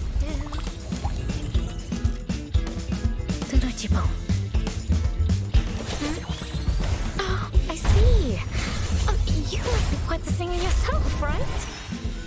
Come on. Also, that song with Anjo at the end was very beautiful. Shall I, Master? That was such a nice little touch to end the Hey, I'm tougher than I look, you know. to end the story with. Even Zeno's brutal training could knock me down. That's what it's all about. Life or death battle and victory. I never miss. Most of the time, anyway. Well, considering you're shooting at the end in your own room, hitting the same hole all over again. Eventually you will pierce through the wall. This guy. Hola, kid. It's me, Duncan, your old friend. Hold on. He just hit me. This is well played. This is well. Oh god, I cannot. Breathing is hard. Your old friend. Aha. This just hit me. This is great. This is a great voice line to give this character. Hey, it's me, Duncan! Totally not Carson! Your old friend! Remember? Fuck. You shit! I trust you. Blue Pock, you hacks! I see what you're doing. And the bones have got nary a scratch either. Avast, matey! Just stands on a bottle ship. Oh yeah, these summer outfits.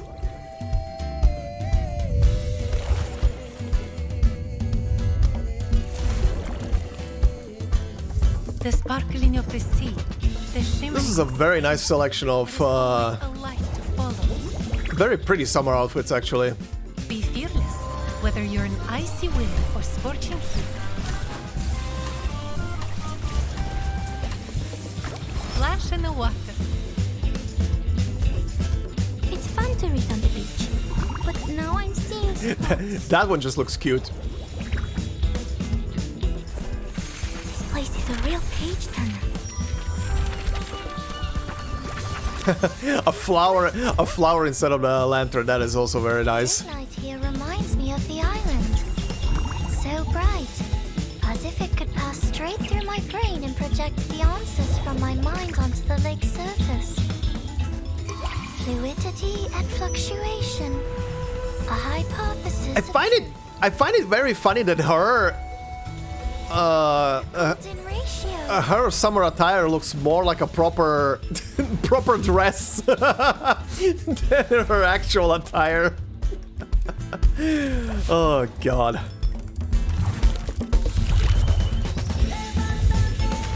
A new gameplay. Oh yeah, this is where this was introduced. Right. I remember when I logged in on that day how confused I was when I saw this. I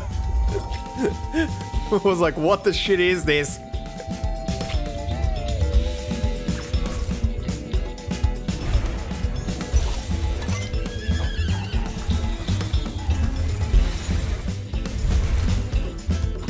That's right, poison the Harry Potter kids.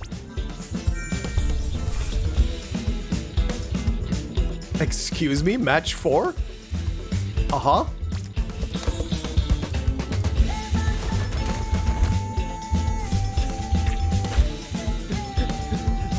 What? Uh-huh? Okay. Oh, a new background. Nice. Okay. More events!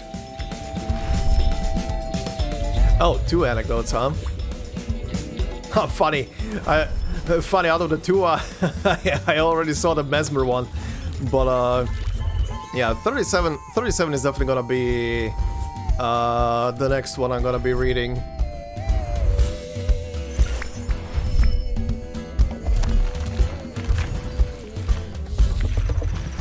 Yes, yes, all the pulls, all the free stuff.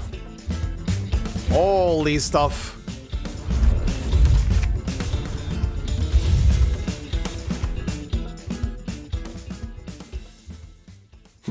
This patch was definitely stacked then. Good God, what is the thing in the middle? God Eater? Why the random God Eater playthrough of... Okay, anyway. This was an interesting trailer overall. Very interesting. Very interesting. I like the misdirections in a couple of things. Again, We all need the... this scene does not exist. This scene exists, but not in this format. And this part is also a bit different. Interesting. Interesting. I wonder what tempted them to do this type of misdirection. I am appreciative of this. Because it makes the whole thing very interesting. That way they don't really fully spoil their own story and how some events go, right? Huh. Funny. Anyway, let's take a peek at the Anjonala trailer then. Alright, my dear Anjo, let's see what this trailer is gonna be like and what it has.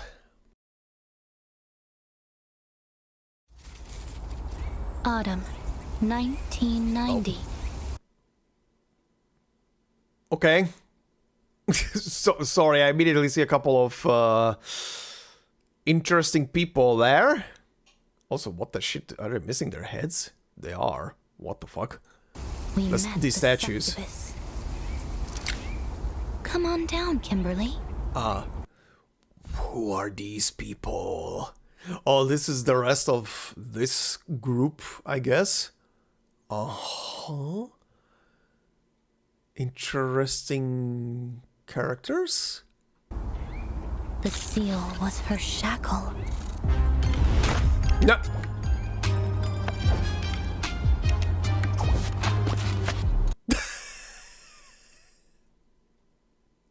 Adorable. I live to serve. And I serve only to satisfy Terrifying. your desires. The seal was her ruler. How about returning to your true form?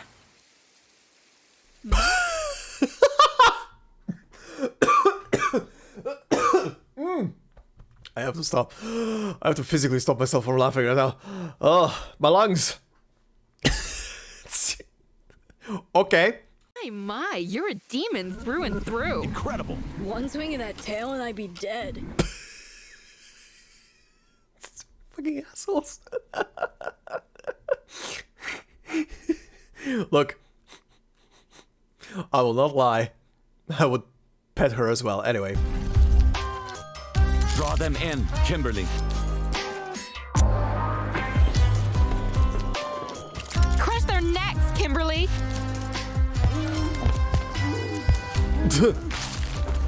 Oh, this was interesting. Oh, I gotta frame by frame back. Wow, that's exactly same thing as with Vertin, just with a random. Is this guy from the Foundation? I guess from the Foundation soldier. Yeah, Foundation. I think I see the emblem around their neck. Okay. Return to your seal, Kimberly. Stop! Just wait outside and stay my side. Okay. Interesting. More Yuri for the game that is already full of Yuri. Understand?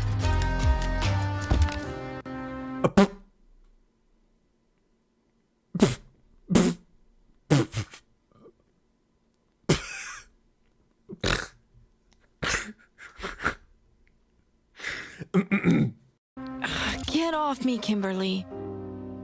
Feed on his love, Kimberly. Huh.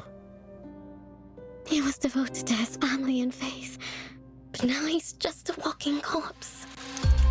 Go to Sao Paulo, Kimberly. Ah. To slaughter like a butcher? Just because you find it amusing? Oh shit. What a ridiculous command. Stop bossing me around! Oh. Oh. So what? You'd rip out your own guts if we ordered you to. You can defy your orders. You must obey your master.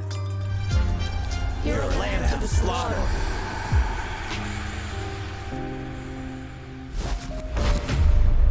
Jesus Christ. Toward the end of 1990, the succubus left for Sao Paulo.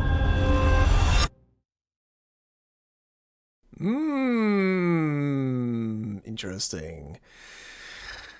Okay, I mean, it makes sense that they were the ones who sent her there, but interesting. I wonder how much of that trailer was actually misdirection. Also, new Manus characters? Curious. Interesting shit and very curious. Anyway. So then, with that would be then it, I would say. Very interesting stuff there from the Anjo trailer. Very interesting. Oh yeah, speaking of those Manus characters as well, the one they keep calling the Moth. Again, I'm presuming it's literally the chick that has the moth as a symbol around her always, right? So okay, so she's a spy for the Foundation, huh? Interesting. Very interesting then in that case. Huh. Because she was also at Tuesday's motel. Huh. Okay. Definitely looking forward to the next story. Oh, but it's gonna be a while. I sadly cannot click on this. I sadly cannot click on this yet. But anyway, this is gonna be it for this episode. Overall, this chapter was very good. I do, like I said before, I can definitely see what people's gripes were with this chapter when it comes to representation. I definitely will not deny that. Like, pretty much only showing like the bad sides of not just Brazil but any country in general is kind of like, you know, not the best thing ever. But yeah, I see all of that. But overall, from a narrative perspective and what was happening in here, what is being set up for this, because this is the first story in this new booklet, in this new I guess patch cycle or however you want to call it. So yeah, this is a very interesting setup for the coming chapters, and yeah, I'm looking forward to seeing where this is gonna go with both Igor, Arcana. Sophia was finally shown for a brief moment. Again, I like the misdirection between what was in the story about Sophia and what was in the trailer, but it doesn't matter. It's the same, kind of the same thing anyway. So whatever.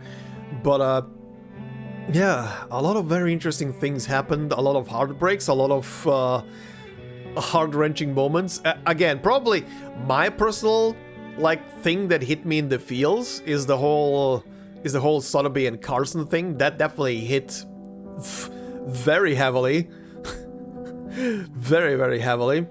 The Anjo parts were also pretty on the heavy side, with a lot of interesting and dark background for her through her personal story.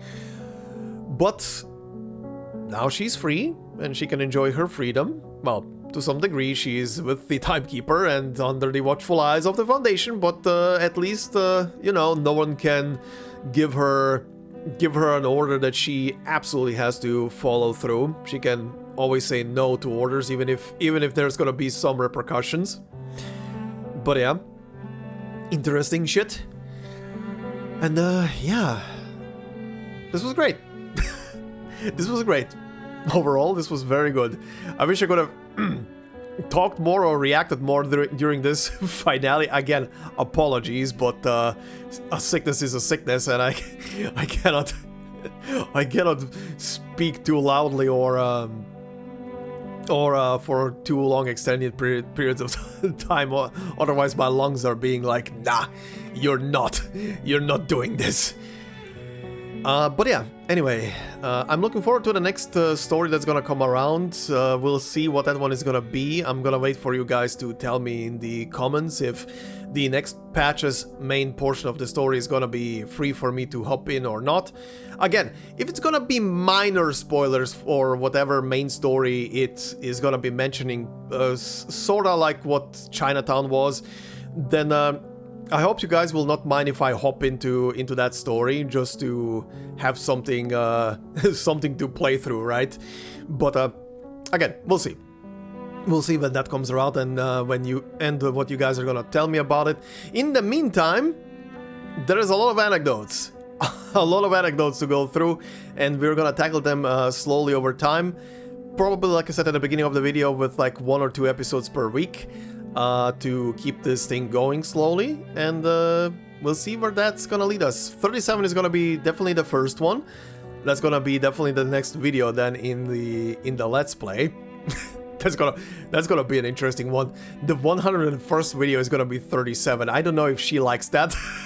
I don't know my numbers. One of you can answer me that as well.